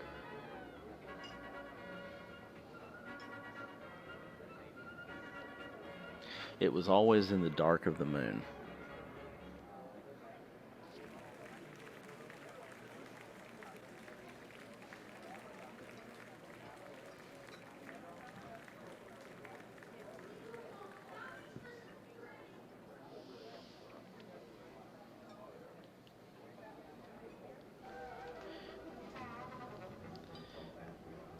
Yes, that's exactly what I mean.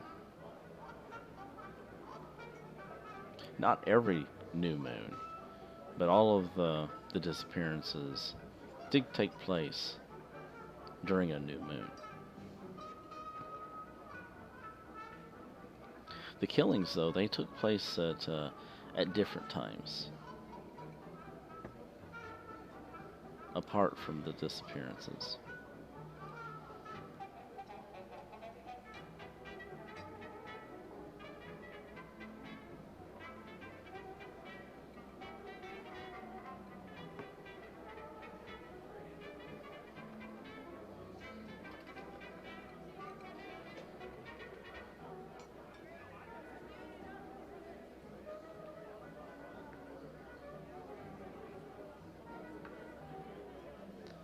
There may have occasionally been uh, one person reported missing, but it's possible that sometimes uh,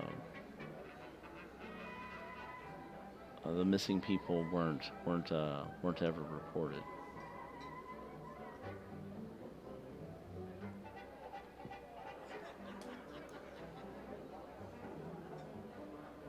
And this happened for over a period of years,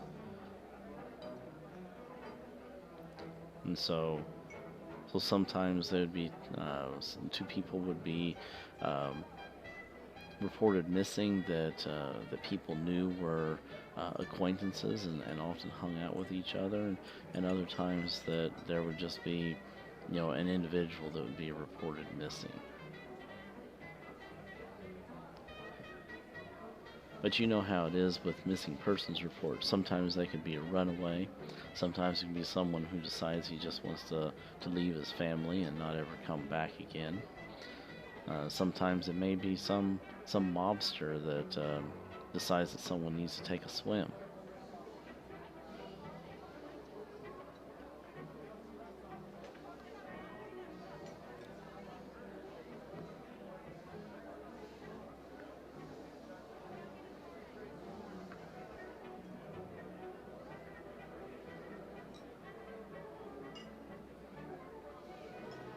No, it always seemed like it was a mixture, although um, obviously since the disappearances taken place in Harlem, the vast majority of them were people from here. But sometimes people would be taken who were just who weren't from Harlem, and they may have just been in the area.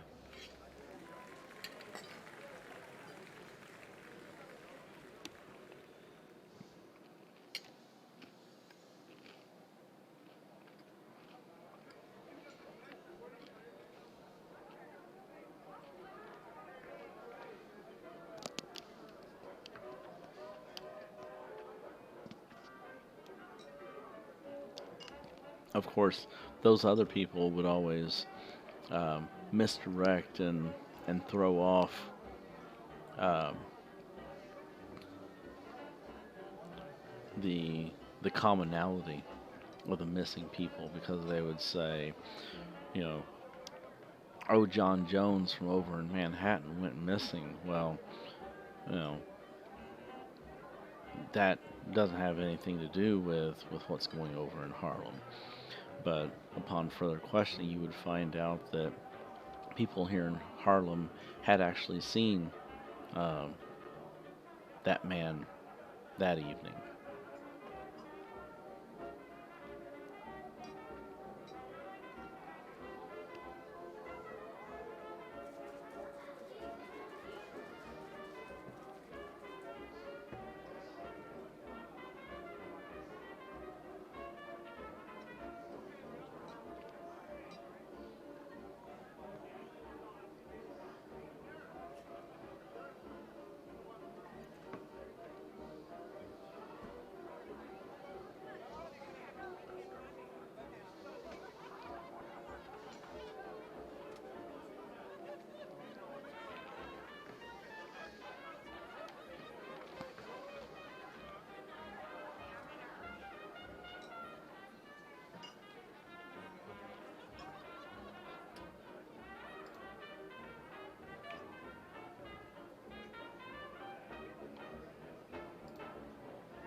No one that we know of. We stayed clear of that place. We never really looked into it. Hilton told us not to risk it. He didn't want us to be endangered or our families. So we just tried to find ways to prove his innocence through uh, through other means. Even that reporter over the New York Times even wrote several articles in the paper trying to exonerate Hilton, but she never made any progress.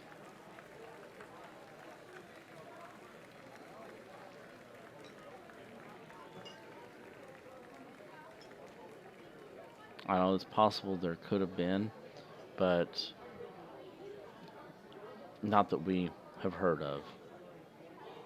We don't really know everything that goes on over here in Harlem. Many things happen that no one ever finds out about.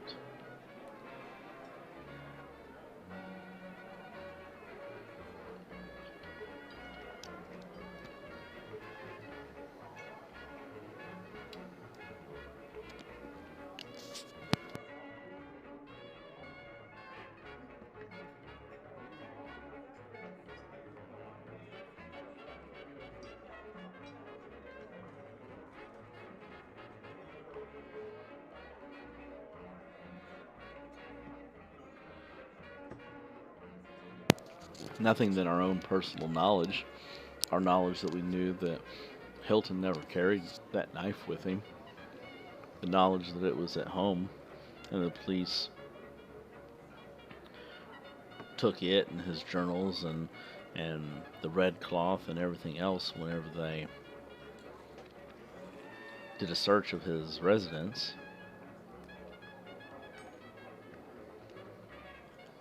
But no one's going to believe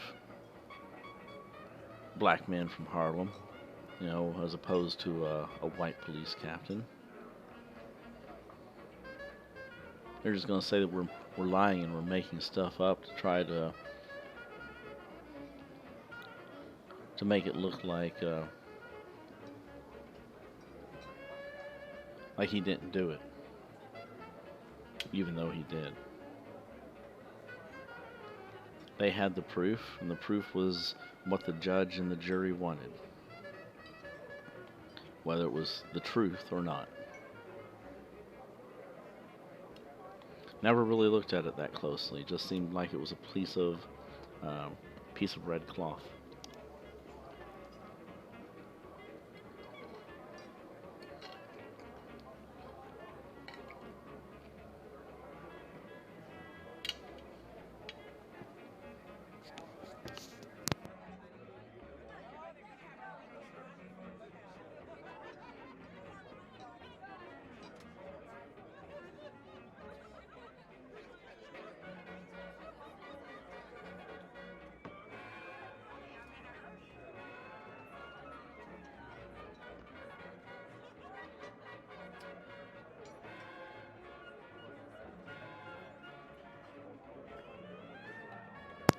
You're welcome.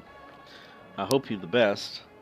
I hope that you can help Hilton out, or help Hilton out. If you manage to succeed, we'd all be grateful to you.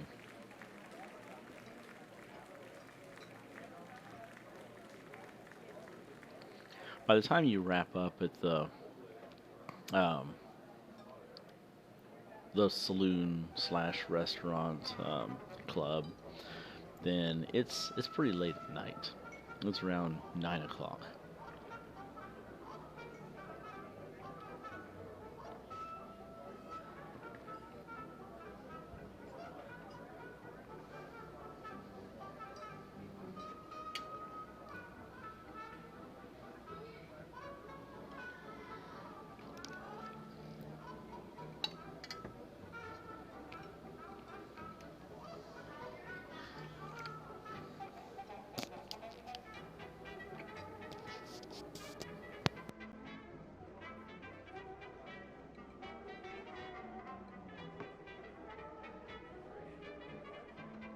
They all shake your hand, wish you well, and you depart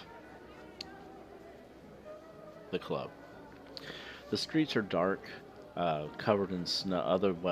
It's dark because it's night out, but there's snow and ice all over everything, as it has been the entire that you've been here in New York. There's just a very light dusting of snow that is currently falling as you exit the club. The street lights are on, kind of creating a odd, faint glow, halo kind of a sensation as it illuminates the tiny snowflakes that are falling from the sky. The street lamps are spaced out far enough apart where they do create a significant uh, dark spot, in between each of the lights. But you can see sufficiently enough to be able to make your way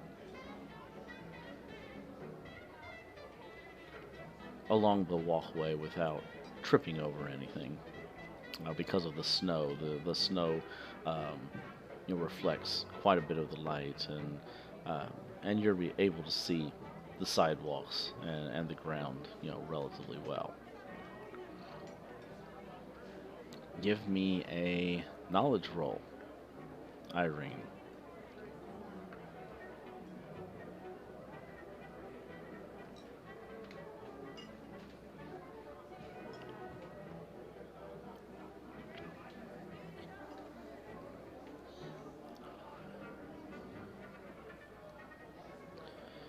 Okay. It is not currently the dark of the moon. It's not. It's not a new moon. Um, but a new moon will be coming in the next few days. However, it is a relatively moonless night because of the clouds. Uh, the clouds that are dropping the light snow flurries are covering the moon, and there's not very much moonlight shining.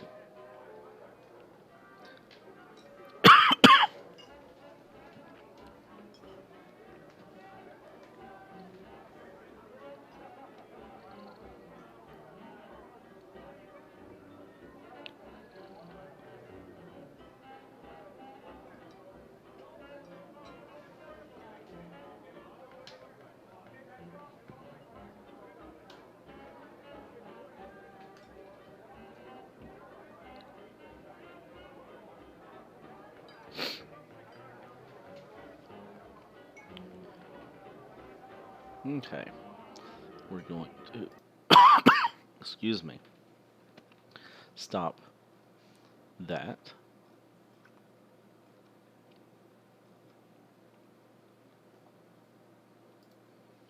As you leave the restaurant and exit out into the streets.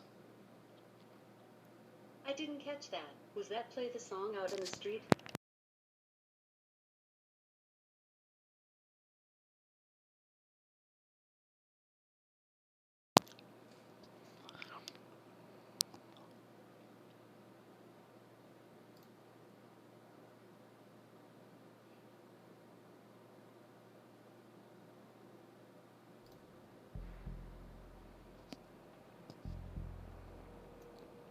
All right, you guys are walking down the streets, making your way back to the trolley station or um, the subway station, the overhead rails, whatever the method of transportation that you're using is.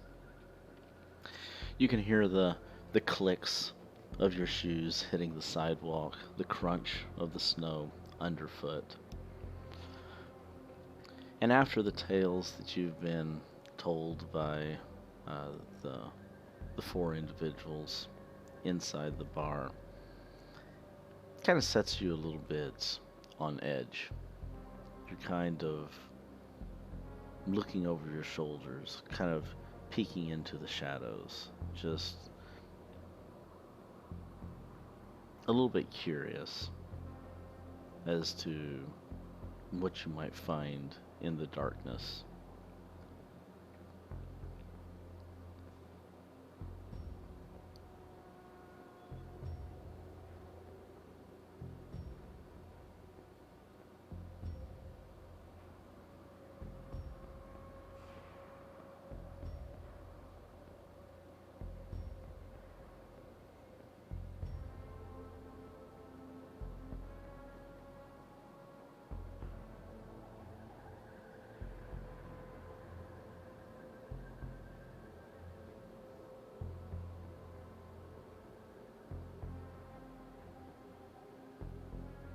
Irene, as she's kind of anxious and she's looking around over her shoulders, all that she really hears is just the crunch of her and uh, Barney and Kansas's feet in the snow. The street lamps are illuminating the certain sections of the street and sidewalk as they walk along.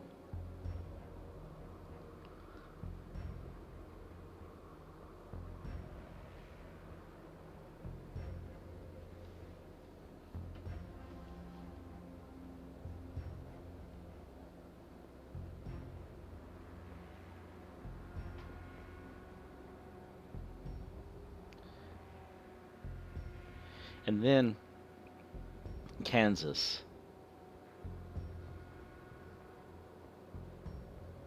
spots two shadowy figures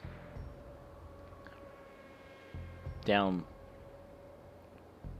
the street behind them.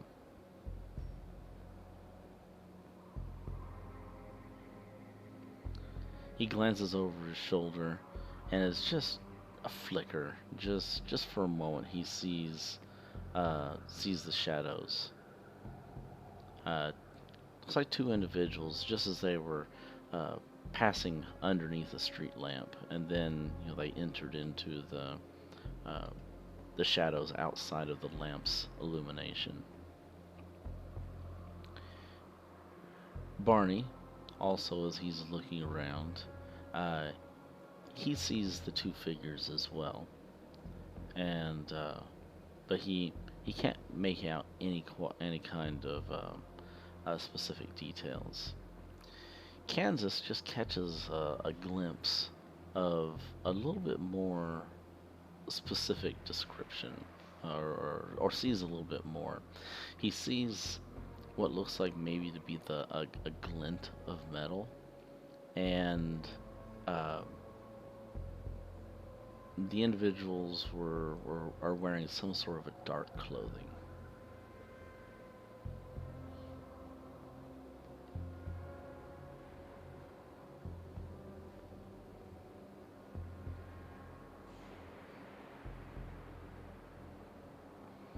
And both of you can check mark your spot hidden.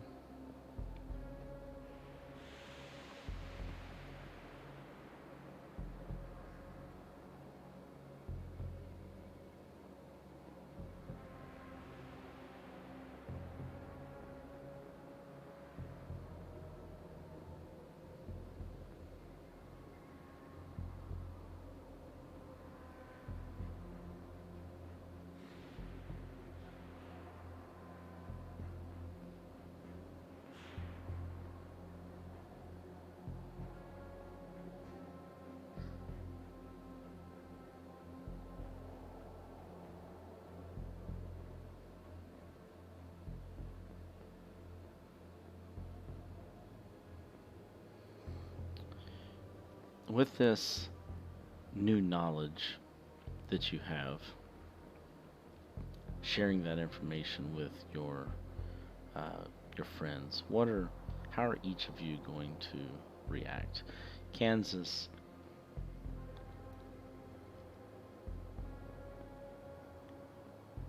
is going to prepare himself by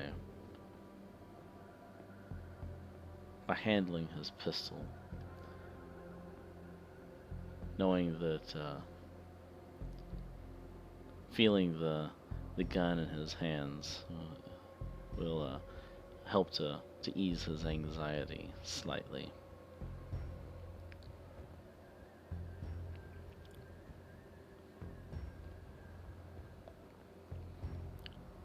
As you walk along, there are alleyways that head off into the darkness in between each of the buildings along the main sidewalk that you guys are walking down. There's also stairwells that go up and enter into buildings. Some of them go down into like a basement level entrance along the roadway. Plenty of opportunities for someone to duck off into the shadows.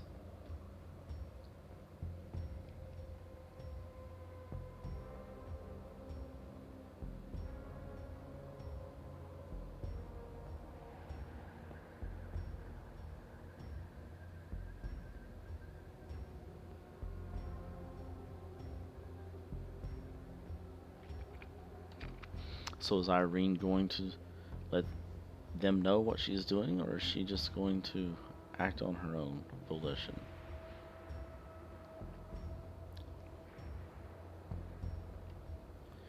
Irene, once it's brought to your attention by Barney and Kansas what's going on, you can kind of faintly, every now and then, uh, see a couple shadows in the lights behind you.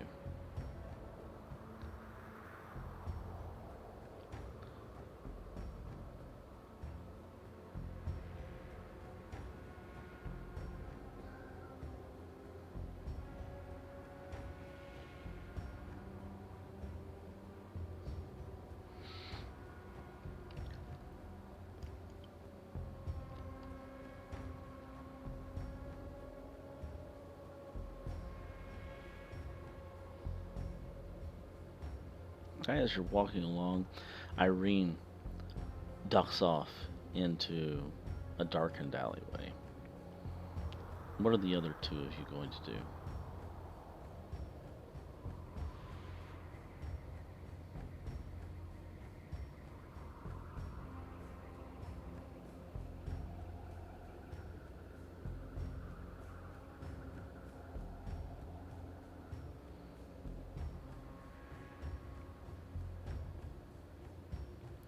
The two figures can seem to be gaining on you slightly. Not anything great, but since you are kind of keeping an eye on them casually, you do notice that they are slowly gaining on you.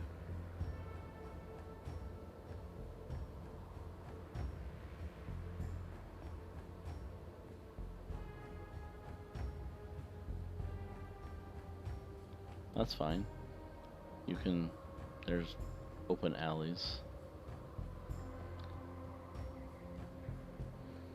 However, you not being familiar with the city or the layout, you wouldn't have really been able to know for a certainty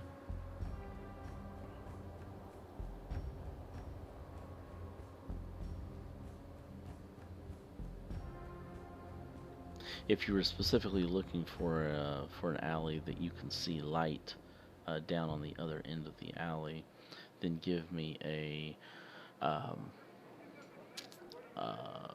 spot hit and roll with a bonus die.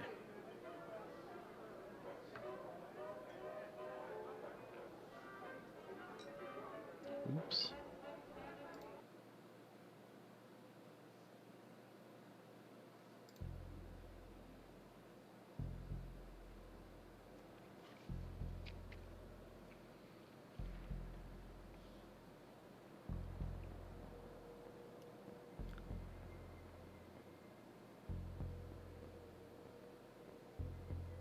Yeah, you spot a open-ended alley.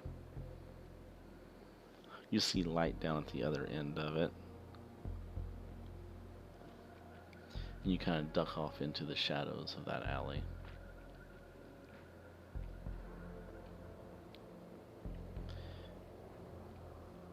As you do, give me a stealth roll.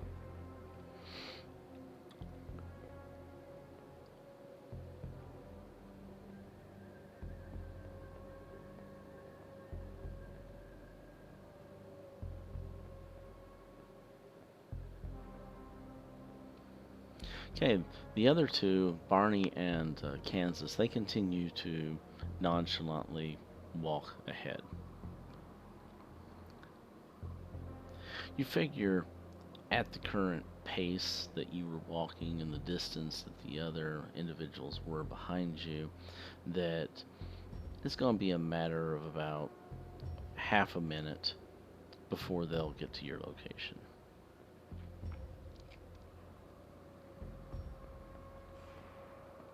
Yes, you can tick that off.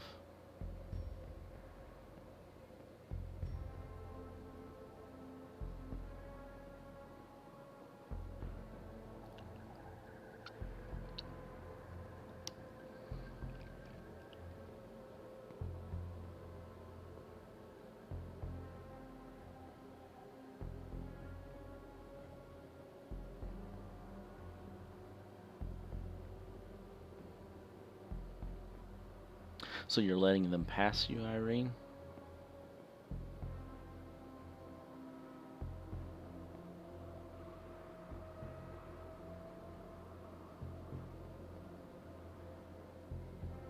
Okay, so it's one or the other. Either you're going to step out and confront them, or you're letting them pass you.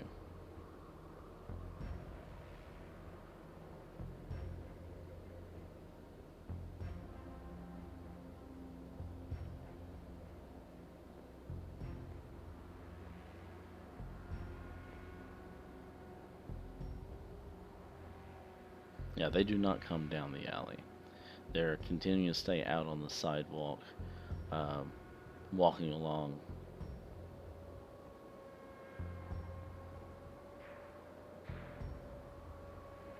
Now, since you ducked out into a shadowy spot, you basically just see the dark shadow of a couple people.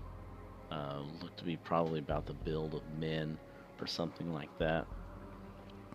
As they walk by, but you can't really make out very many details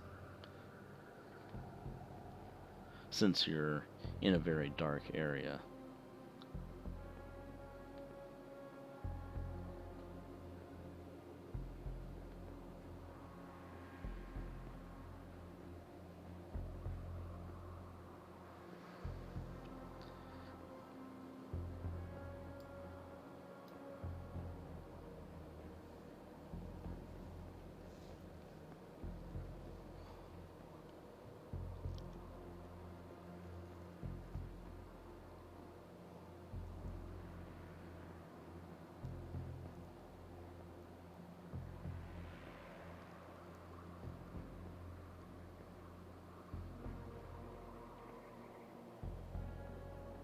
Okay, how far behind them are you following?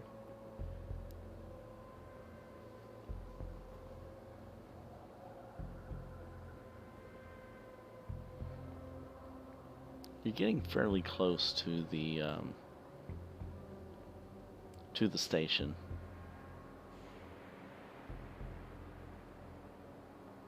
Or at least Kansas and Barney are getting pretty close to the station.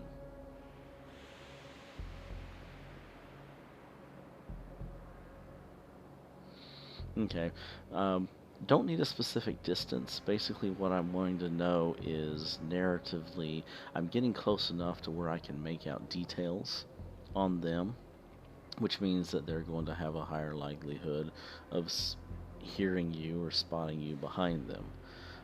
Or I'm going to stay back a fair distance and um, just kind of watch them from a distance where I can keep them in sight, but I'm not going to be able to see any details, which also means it's going to be harder for them to catch you.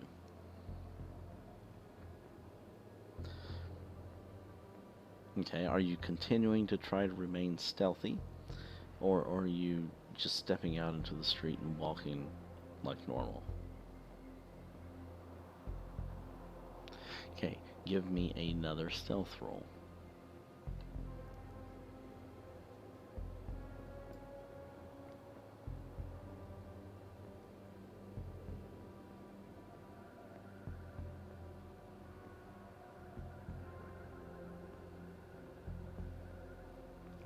Sure.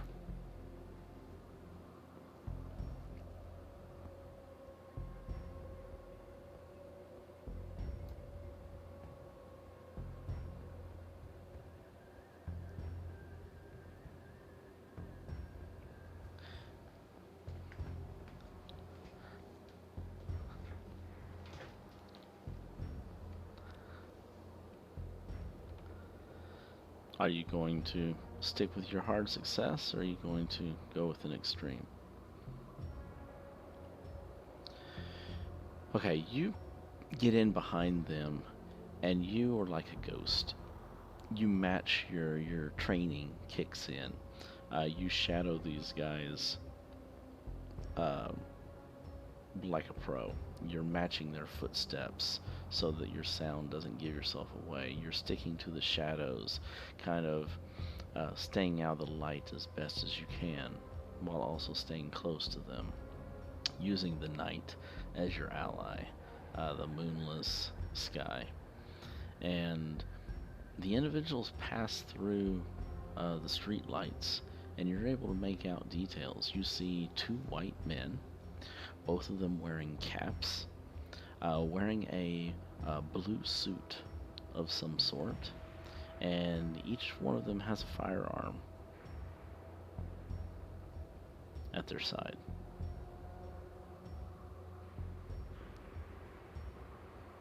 Nope, the firearm is in a holster.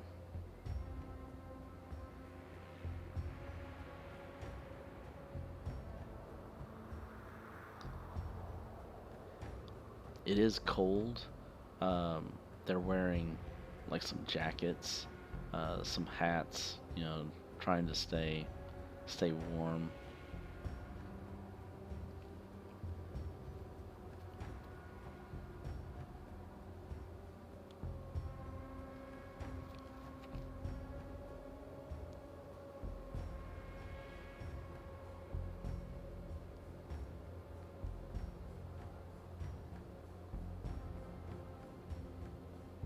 It's okay, we're white. White lives matter, man.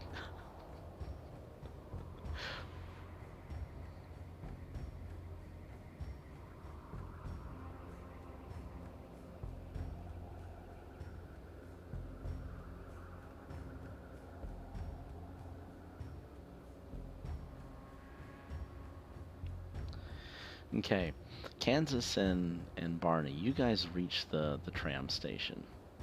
The tram station is fairly well lit, um, and you guys stop here. Are you going to stay out in the light, or are you going to try to uh, duck back behind something to try to conceal yourselves?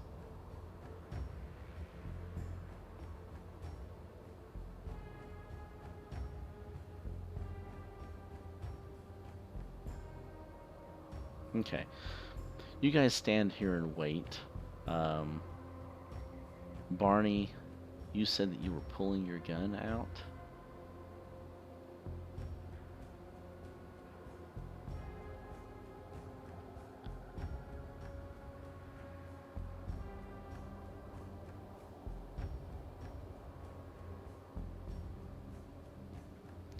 What are you talking about? Didn't jump him.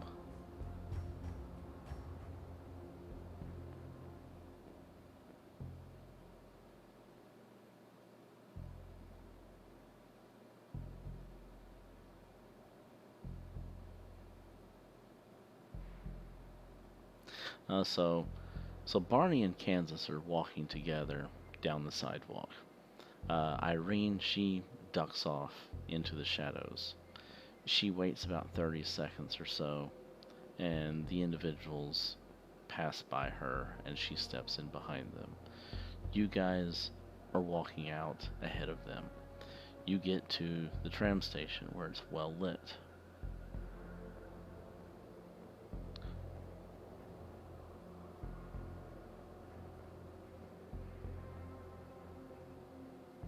Okay, so you stop and pretend to take a piss.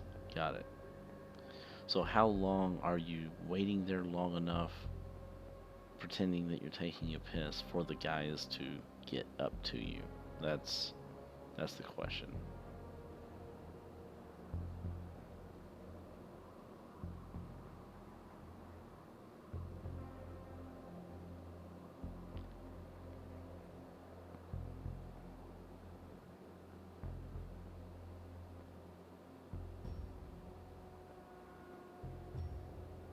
Okay, well, if you were pissing for 40 seconds, then considering they were 30 seconds behind you, then they are definitely going to get up to you.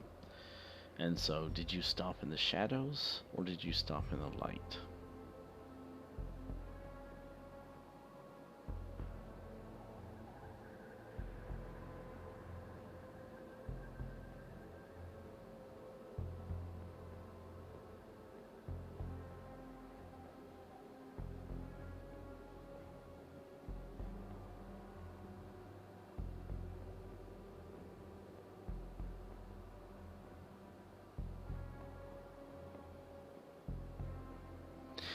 No, I'm just asking if you stopped when you were close to a street lamp, or did you stop whenever you were in the shadows between street lamps?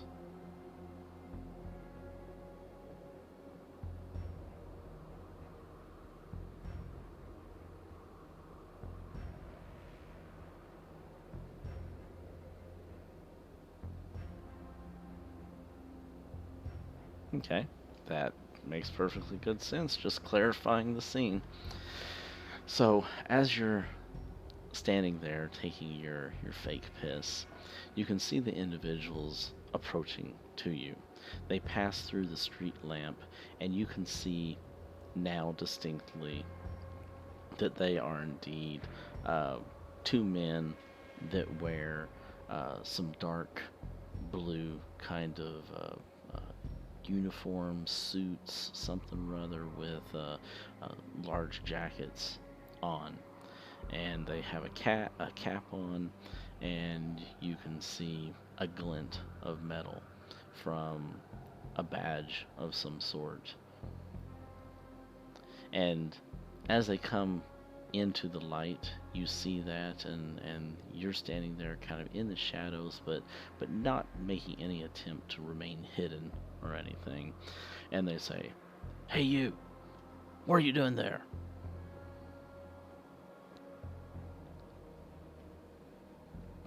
And they pick up the pace a little bit, and they move up to you faster.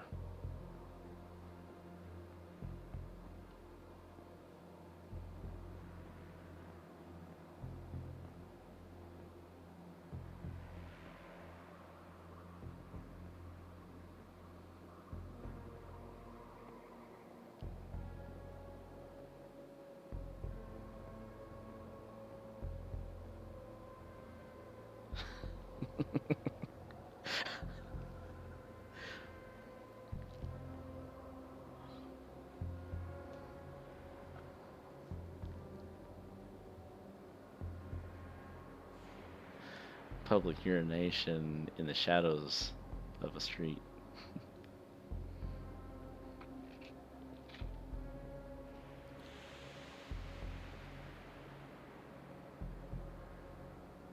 I asked you what you were doing.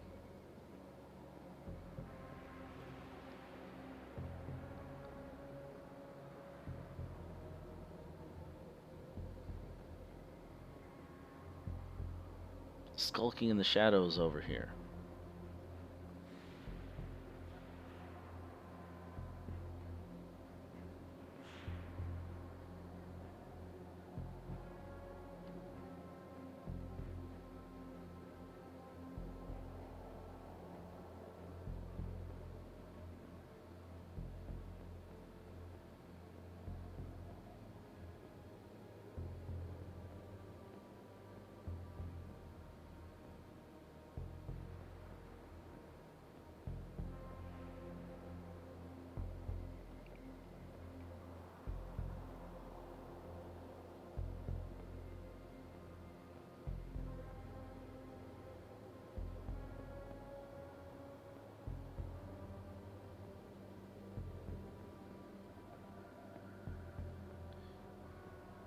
Where are you coming from?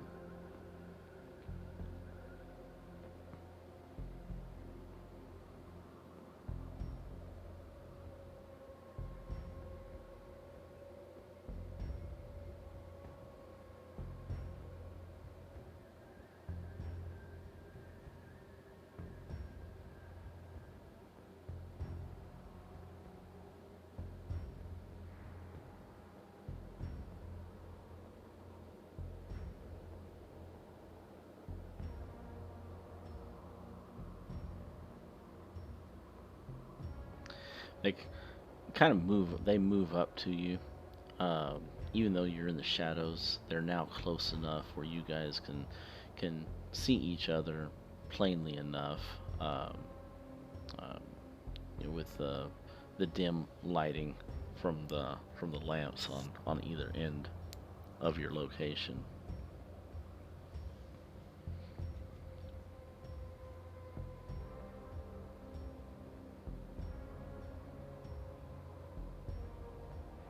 And you can indeed see that these are police officers, and they're kind of a little bit getting up in your business, but they're not touching or anything like that.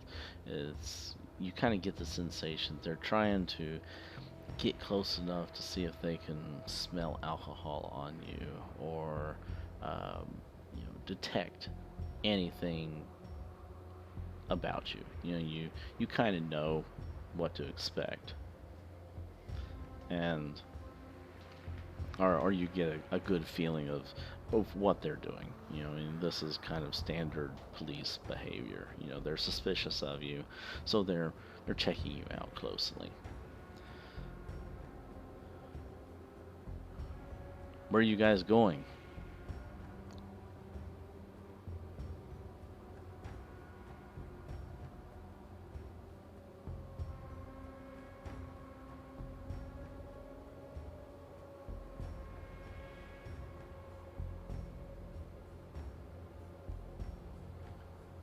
And where might that be? You don't sound like you're from around here.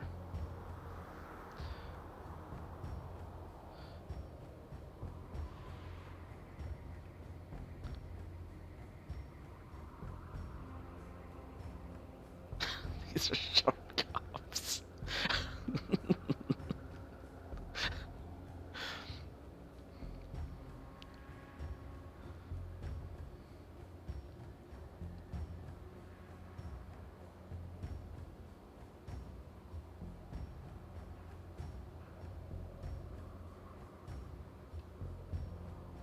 Okay, that makes more sense. So you're heading to the plaza. How about you? Are you heading to the plaza too?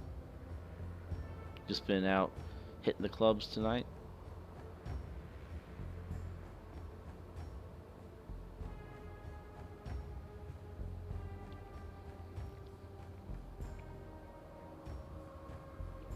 Meanwhile, while the conversation is taking place, Irene is skulking in the shadows.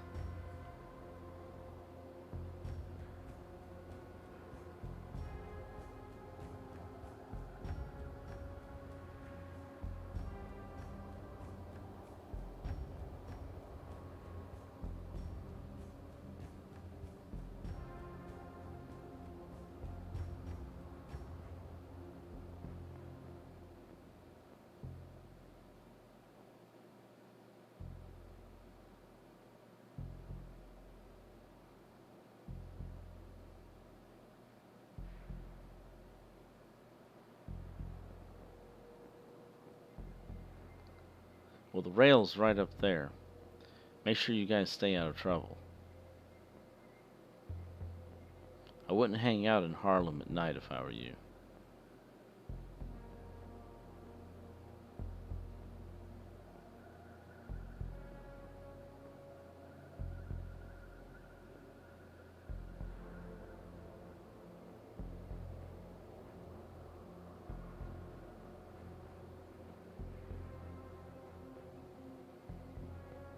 You just never know.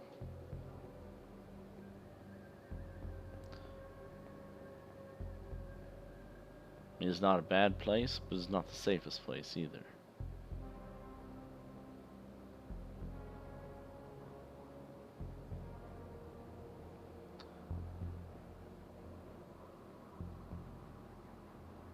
Especially a foreigner like yourself. You never know when someone may think you may be carrying a bunch of money. Try to relieve you of some of it.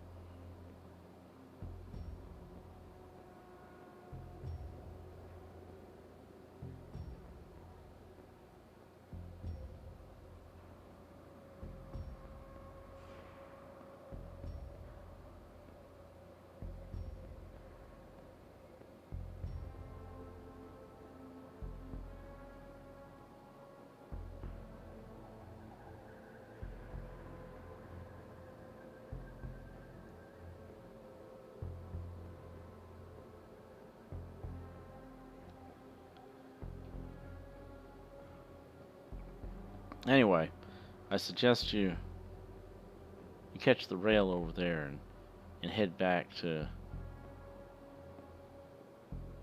to your hotels.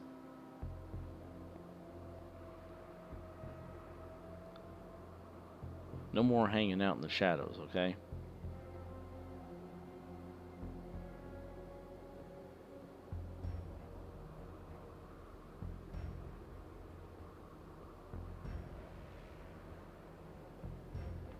And with that, the two individuals walk off.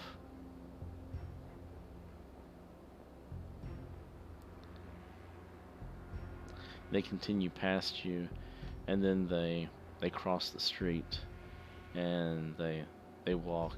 As you observe them a little bit, you can kind of see them go across the street and then head down another side street at an intersection, and you're at the bus, or I mean at the tram terminal, waiting for your tram to arrive.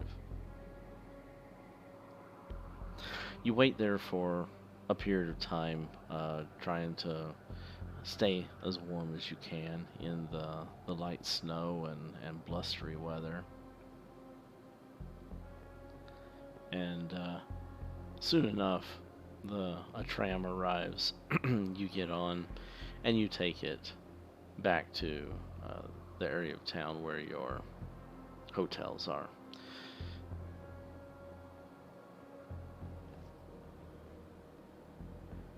You can discuss amongst yourselves what transpired as your nerves kind of calm down a bit and the adrenaline rush subsides.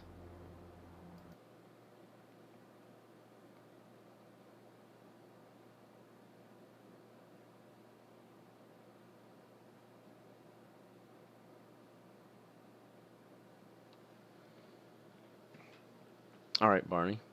We're pretty much done with that scene unless there's something that you want to continue forward with that. All right, so you all return back to your hotels. The library crew is all done with their research. They return back to their hotels as well. Everyone spends a good night of uh, of resting, and the next day comes. I am going to fast forward the clock a little bit here. It is now Sunday, January the 18th, 8 a.m.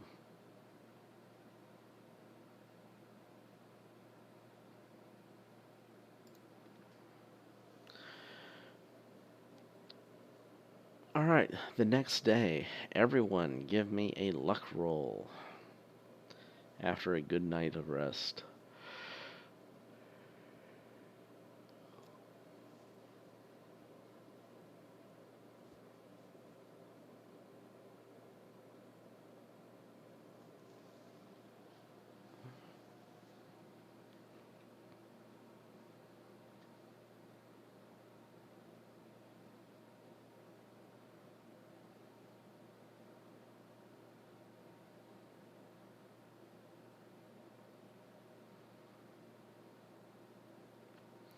Alright, you guys have established the coffee shop at the corner of blank and blank to be your uh, official morning meeting area until other arrangements are made.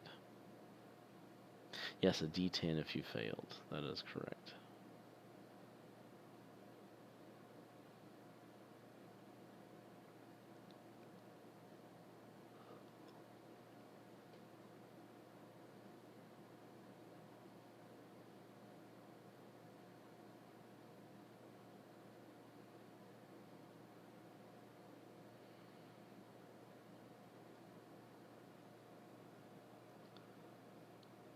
And I don't think anyone is injured, so we don't have to worry about any kind of healing or anything like that. Alright, the next morning comes, you guys all meet at the coffee shop to discuss what your plans are for the day. After you had had each ran off and done your own things and came back to the hotels to get some rest.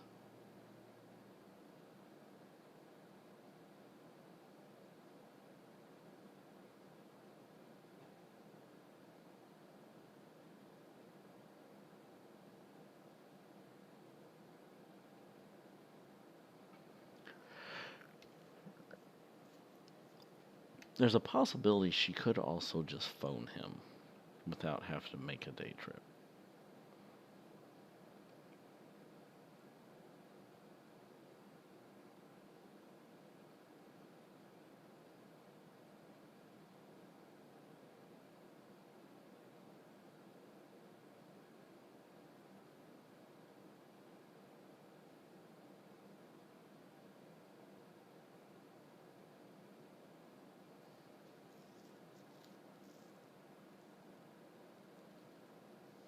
Yeah, we'll give them some spotlight. I just want to know what you guys are doing. I know you stated several things.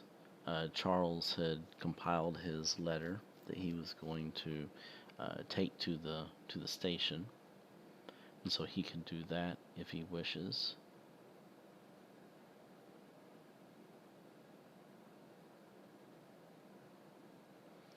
Yeah, Sunday is probably not one of the best days to. Well, I mean, news still takes place on Sundays. I guess there's a possibility you may find some reporters, but it'd probably be a reduced crew.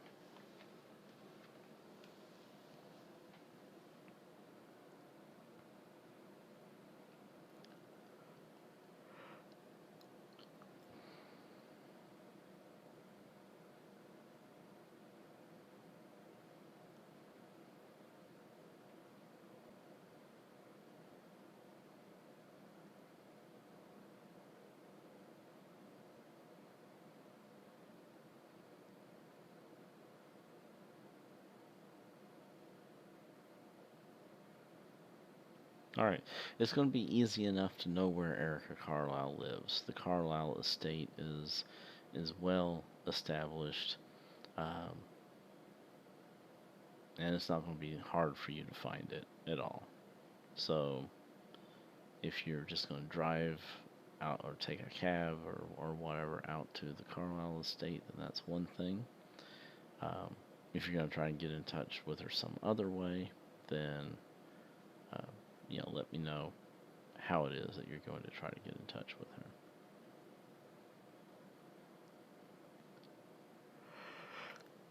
her. Okay, Irene is just hanging out, staking out the captain's house.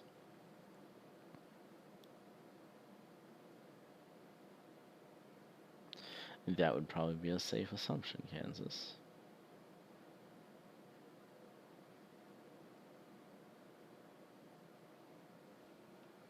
Okay. And how are you going to research that?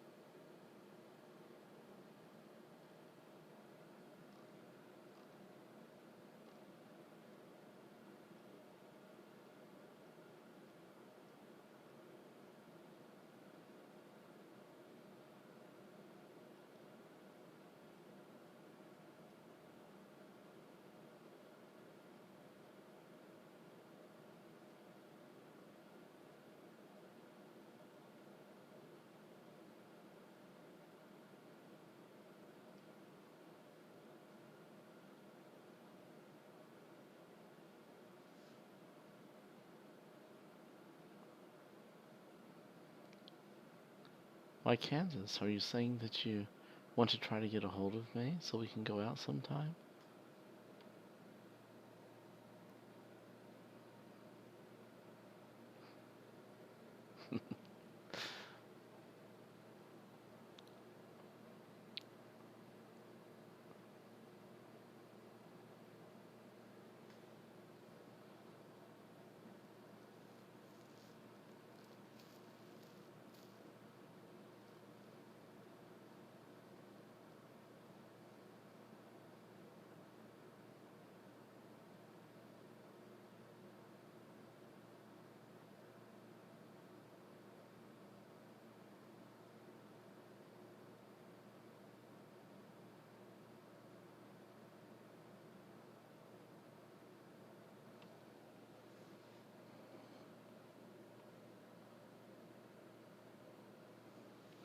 Okay, by reading the high society section of the papers over just the course of a few days or conducting a little bit of research at the library, um, which I'm not going to bother doing a whole library scene on, you guys could have come across these things while you were conducting search previously.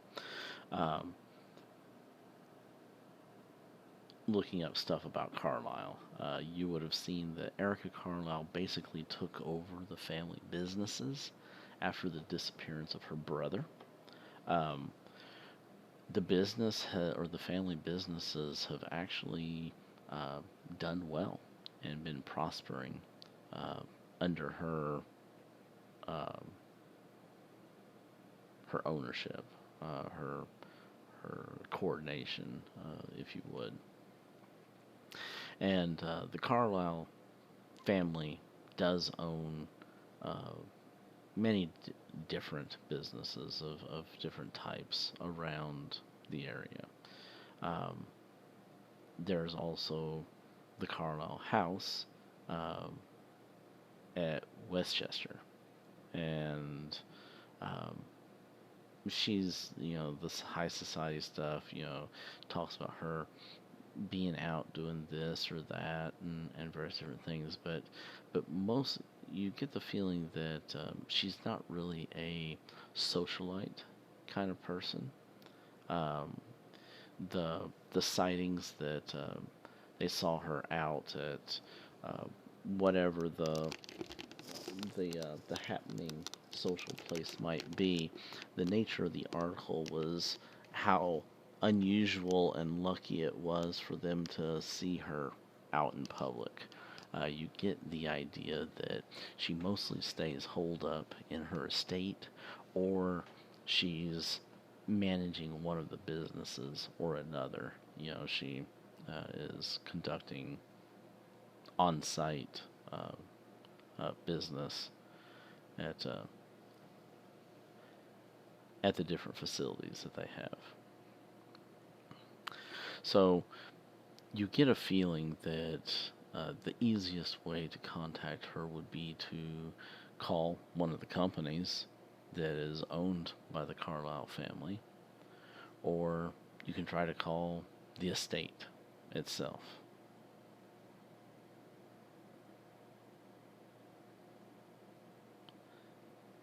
You get the feeling that if you were to try to um, run into her in public, you'd be like trying to find a needle in the haystack. I mean, your odds of trying to bump into her on a public street would be almost next to none.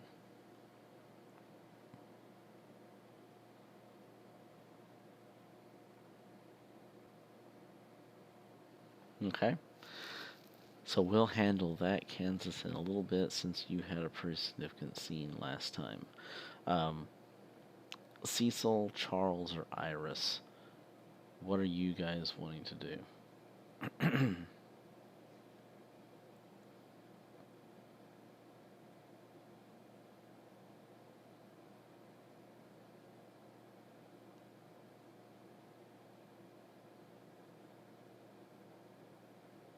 Are you talking about your report, your request?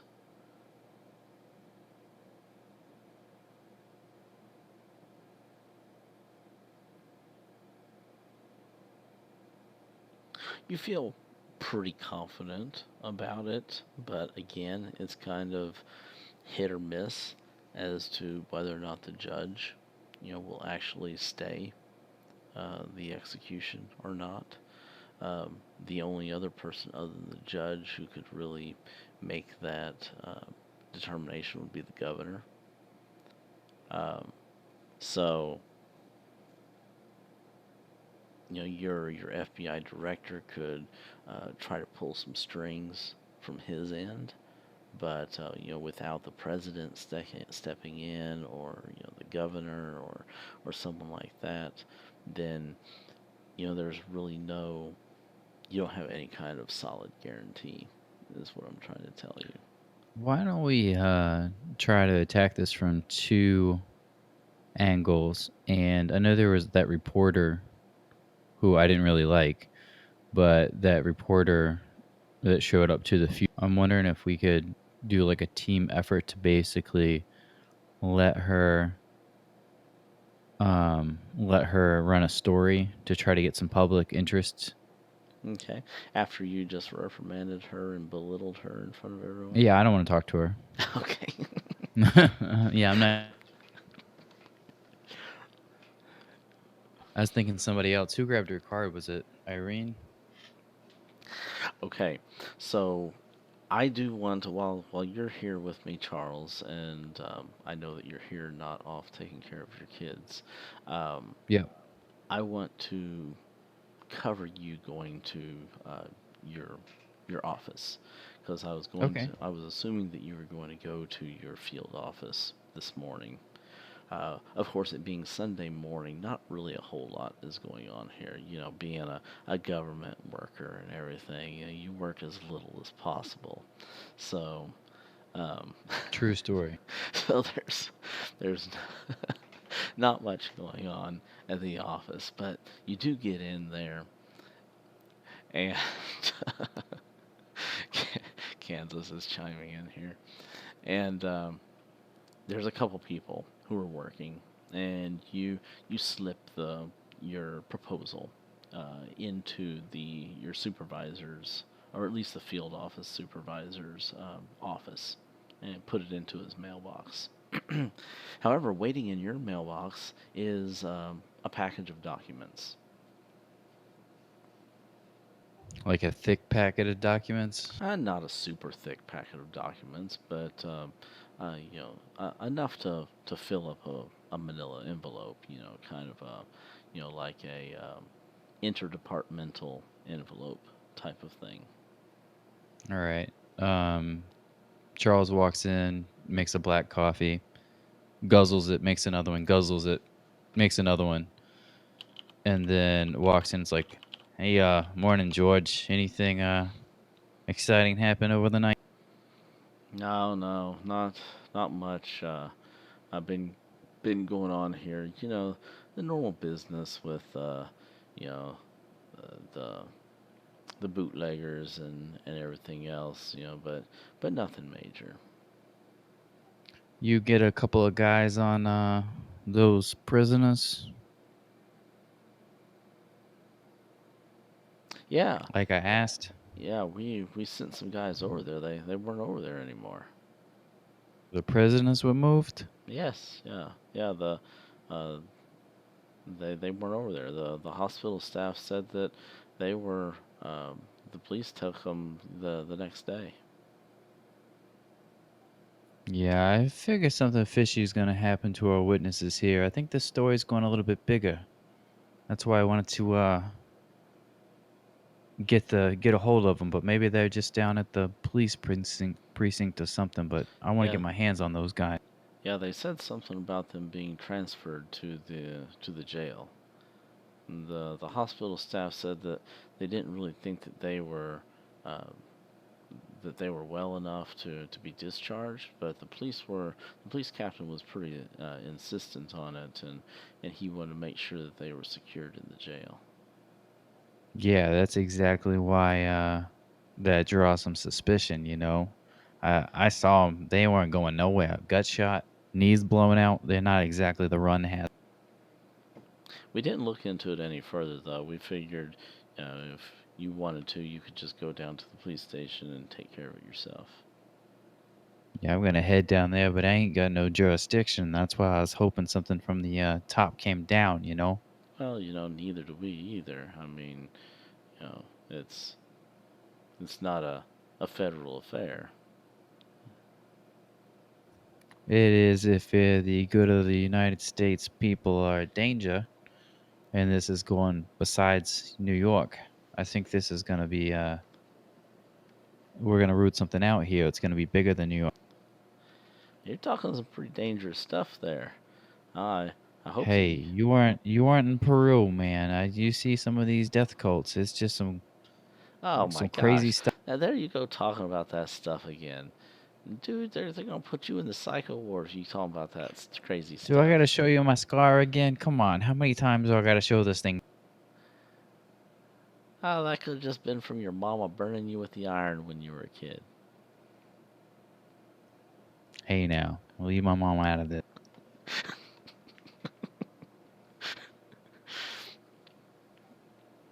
On a side note, my parents were druggies. They very well could have burned me with an iron when I was a kid. Thanks, George. You know how to warm a guy up.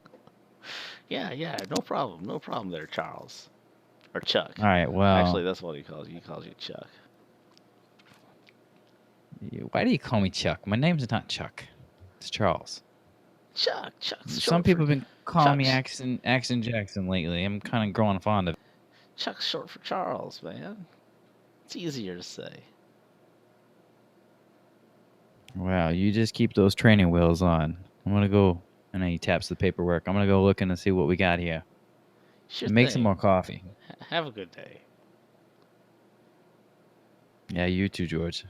Don't let no more of those creepy spooks hurt you. He kind of chuckles a little bit.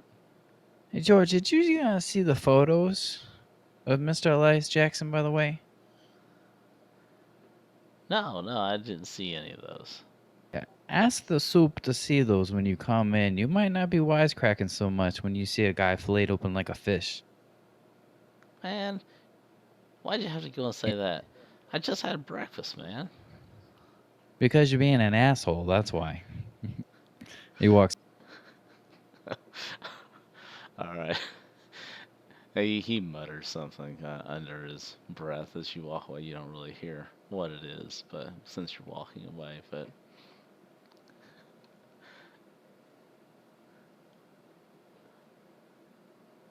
Oh, I didn't. Oh well.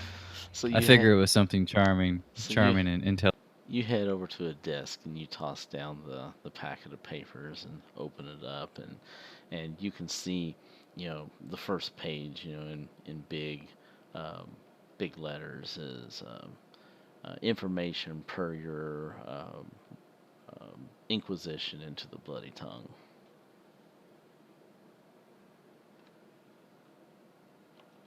All right, start digging through it. All right, so without getting into a whole bunch of minute details and everything, I'd like you to read the entire report out loud, oh, please. you do? Okay, sure thing. No, just kidding. Summary's good. you you thumb through the reports. You see several different things. Newspaper clippings, police reports, and that have been pulled up by by some of the agents here who you had digging into this kind of stuff. There was no official FBI investigation in the activities of the Bloody Tongue. Um, this is all mostly a bunch of conjecture, research, hearsay, rumor, um, and then local police reports, newspaper articles, all of that sort of stuff.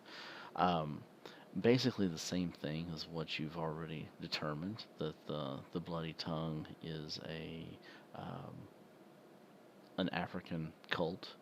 Uh, it appears to have originated out of Kenya, although it has spread out to other areas throughout the world.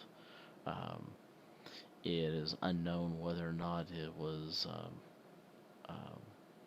brought to those areas through slaves, or if it was brought, through some other mechanism. But the basic idea behind the cult of the Bloody Tongue is that they worship some otherworldly deity. Um, there really is, they don't really have a name for it, other than um, just the Lord of the Bloody Tongue. And um, there is kind of um, ritualistic sacrifice kind of a history associated with the cult of the Bloody Tongue. And most of the articles that you're running across are mostly local newspaper articles, police reports, um, all with various different details about individuals, eyewitnesses, um, conjecture that uh, there was the killings are taking place, disappearances are taking place, and that there's some implication in an African cult um, made by various different individuals. But it seems like most of those have been dismissed or refuted. Um, and as you're looking through the paperwork, it seems like most of the dismissal um, or stamps of uh, inaccurate evidence, false leads, type of stuff, all mostly seems to be coming from Captain Robson. And so there definitely, as you're looking across, all the various different documents that you get, um, his name, pops up in a lot of the police reports, uh, dismissing, any kind of involvement of this fictional cult that's being blamed for what's going on. It's hocus pocus, hearsay, boogeyman tales, and all that kind of stuff. No such thing exists. Um, this is just like voodoo, kind of tales, just meant to scare people and throw off a real police investigation.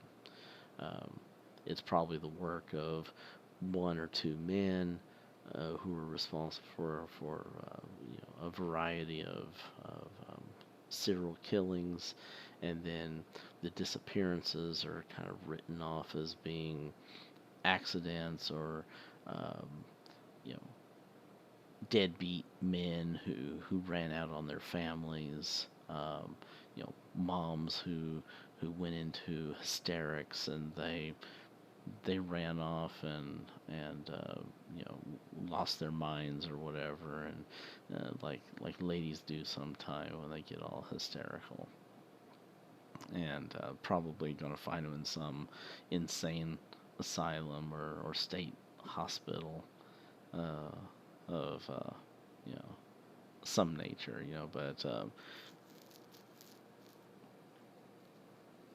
but yeah. Anyway, they're all for the most part just completely dismissed as conjecture. And there's no other areas reported. They're all here local to New York. Um, yeah, the vast majority of the stuff that you find is local to New York. You do find um, maybe a few tales here or there. There's like a couple things over in Jersey. Um, there's one small report from Washington D.C., um, but it's not when you're talking about 1920s communications. So they're not getting reports and stuff from California about activity that's going out over there. They pretty much just pulled in all of their local resources and found what they could locally about this keyword that you were wanting them to search for. Yeah. Whatever that. I watched the Bundy tapes the other day on Netflix. That was crazy. Like how there was no communication between the states. Good Netflix special, by the way. All right. So Charles found what he was looking for, though. It was a multi-state there have been reports, so that to him gives him some kind of justification to try to make this a federal issue as opposed to a state issue. So Charles taps the paper and is like, "Yeah, that's right. I think we got something here. Can I get access in any of the files here to get a picture of Elias Jackson?" Sure. I mean, All right, I'm did gonna. you take some pictures yourself? I didn't, but I was imagining they'd be filed in some kind of report. Okay. So unless your agency or you took some pictures, then you probably wouldn't have any pictures in the office. Okay. They would have All all right. been local police, um, evidence that they would have at the local police office. Okay. All right. Yeah, I didn't take any pictures, so I wouldn't have any.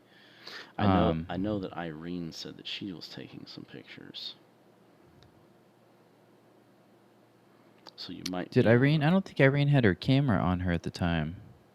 Or did she? I'm pretty sure I saw her say that she was taking some pictures at one point.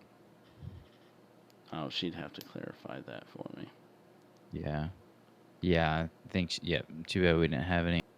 Okay, never mind. I must have been thinking of another scene or something. Yeah, hard to act like a reporter if you don't have your camera. Or a good accent. If she wanted to be a British reporter, I guess that'd work out good. All right, so I will send a quick memo out to headquarters. Well, actually, they just sent it to me, so I'll just send a reply that says, looks like we got a multi-state issue here. Seems to be grounds for federal investigation to continue. And And I'll also, send that off. and also some potentially some implication at being international as well, seeing as how some of the evidence does seem like it ties back to Africa somehow. Okay, cool. Specifically Kenya. All right, is this marked anything like secret or anything on it? No, not top secret. This is all Or just secret? um, this is all Like, would just I get in trouble if I laid this around somewhere? uh, no. They grabbed most of this information from public record type stuff or from police reports. And so, Okay. some like the local cops may get pissed off if, it leaked out to, some of their investigation stuff leaked out to the local news reporters. But you're not going to, this isn't like top secret or secret FBI government business or anything. You basically just had some people doing some legwork for you that you probably could have obtained most of this information yourself. It just would have taken a lot of time and effort to do it. And so you just had some other people helping you out with obtaining that. All right. I guess the goal now is to find out what happened to the murderers slash suspects slash prisoners. Okay. And So, so, uh, is that something you want to immediately look into? Are you going to go to the police station and say, hey, where's these witnesses? Or I want to go check in with everyone, give them my update, and then kind of get a game plan from there. I figure if I just show up at the police station, I don't have any kind of warrant or any Right. kind of authority Yeah, to right. remove Yeah, I them. mean, not any kind of authority to remove them. I mean, you'd basically just going in there as making a friendly inquiry, and you'd be subject to how cordial they want to be. But I could probably take Cecil along and say that we need to file a medical report and confirm it since there was an FBI incident. Since there was an FBI agent involved, so we needed to get our medical examiner to verify the injuries. I'm gonna totally go in with that BS, just to make sure they're alive. Okay. Yeah, you could go with that Come on, approach Cecil. as far as a internal investigation within um, the FBI on the use of your Discharge of Yeah, good call, Kansas. discharge of firearms. Yeah, I got a 7 fast talk. I might need a talker with me.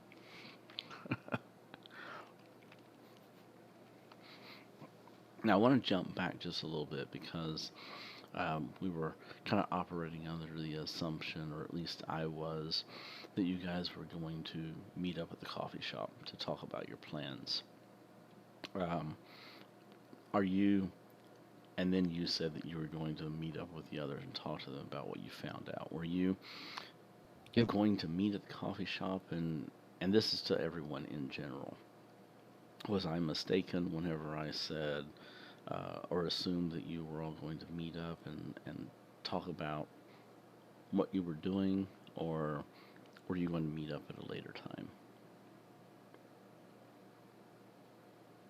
Yeah, I don't know if our timing would exactly line up, so I would probably go back to Iris's place since that seemed to be meeting location that we all kept going back to.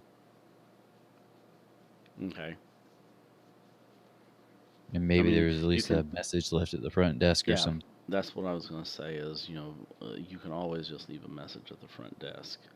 And, um, of course, if you're at a location where they can easily call you, then, of course, you'd be waiting for the phone call. But if you're out doing God knows what, then you may not be able to be reachable either. So,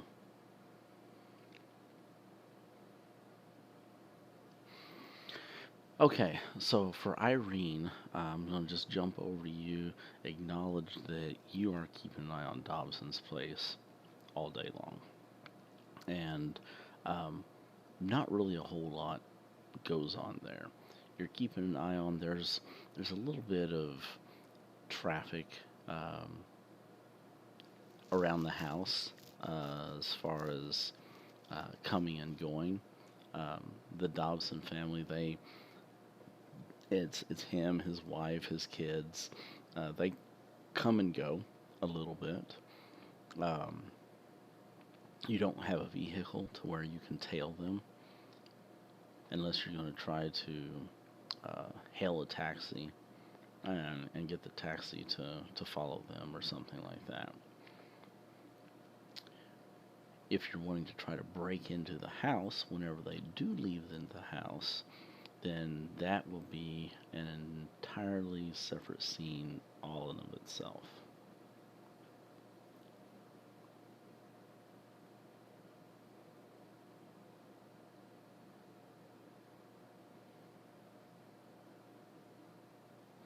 Okay, just want to acknowledge that was your intention, and so we'll jump back to that at some point whenever the family leaves to go to church or whatever, or go shopping or whatever it is that they're leaving to go do.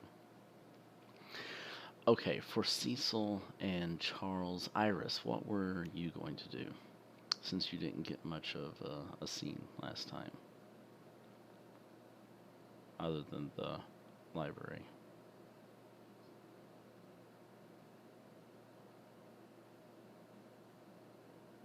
Fingerprints are definitely a thing in the 20s. Of course, matching them up is a little bit more tricky because you don't have electronic databases and supercomputers crunching all the fingerprint patterns. But they definitely are still a thing.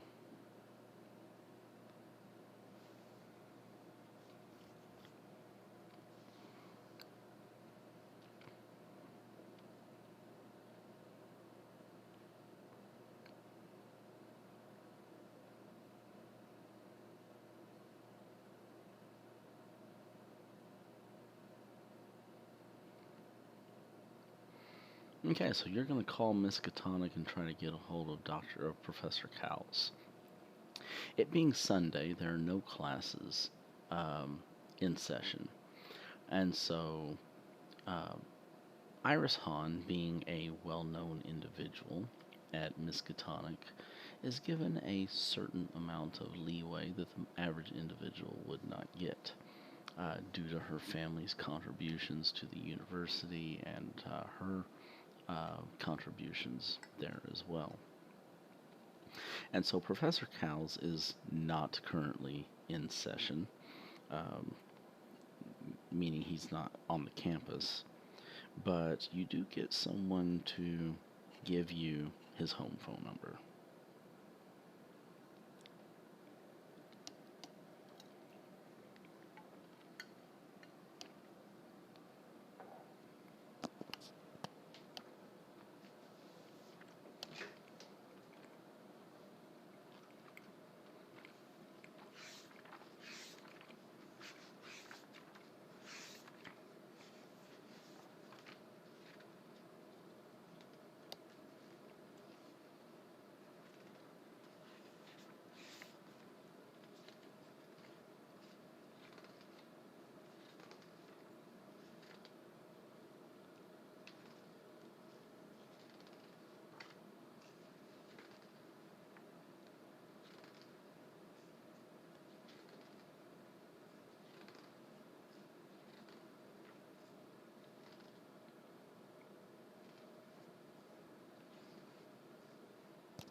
Hello.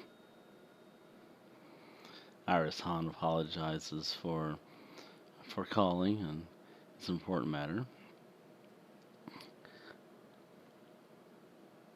Who is this I'm speaking with? What kind of an important matter?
Ah, Miss Hahn. Yes, yes, Miss Hahn. I have heard of you around the university.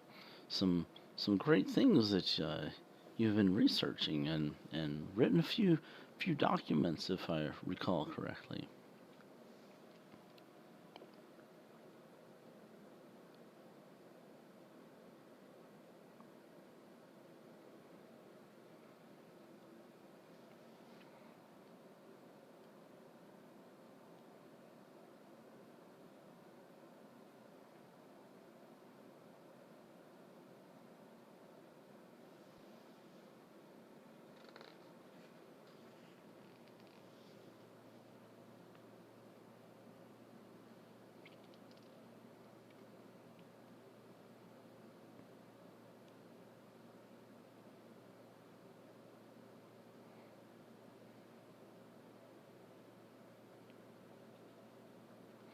We should get together sometime and discuss our theories and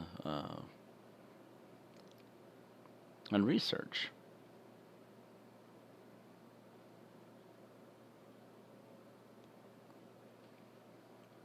So, what is the nature of your call exactly?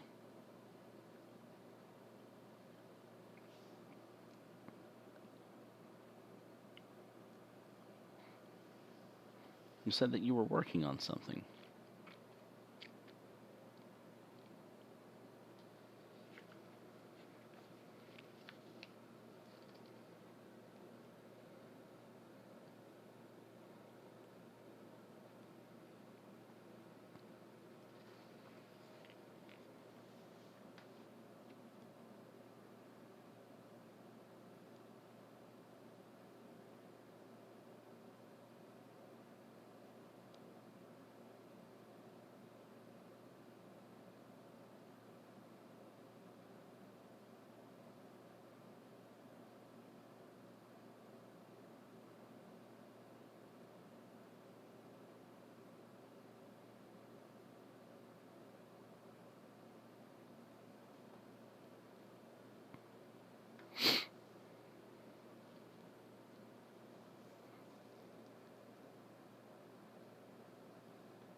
Oh dear.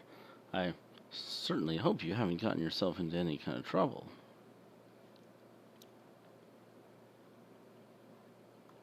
Unless, of course, that's where you wish to be.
Oh yes, yes. I gave a lecture on such a thing.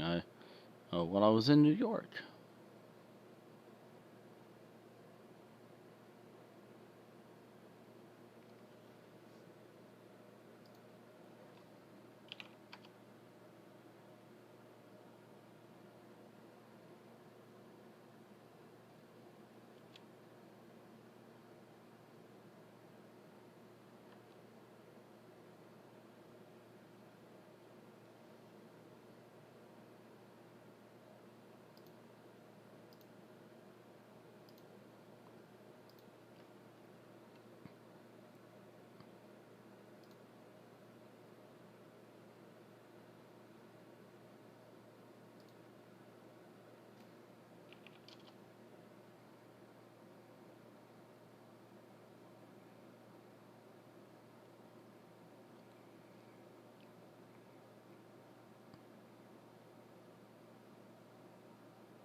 You um, that out of character question that you have there, uh, that is correct from what you understand.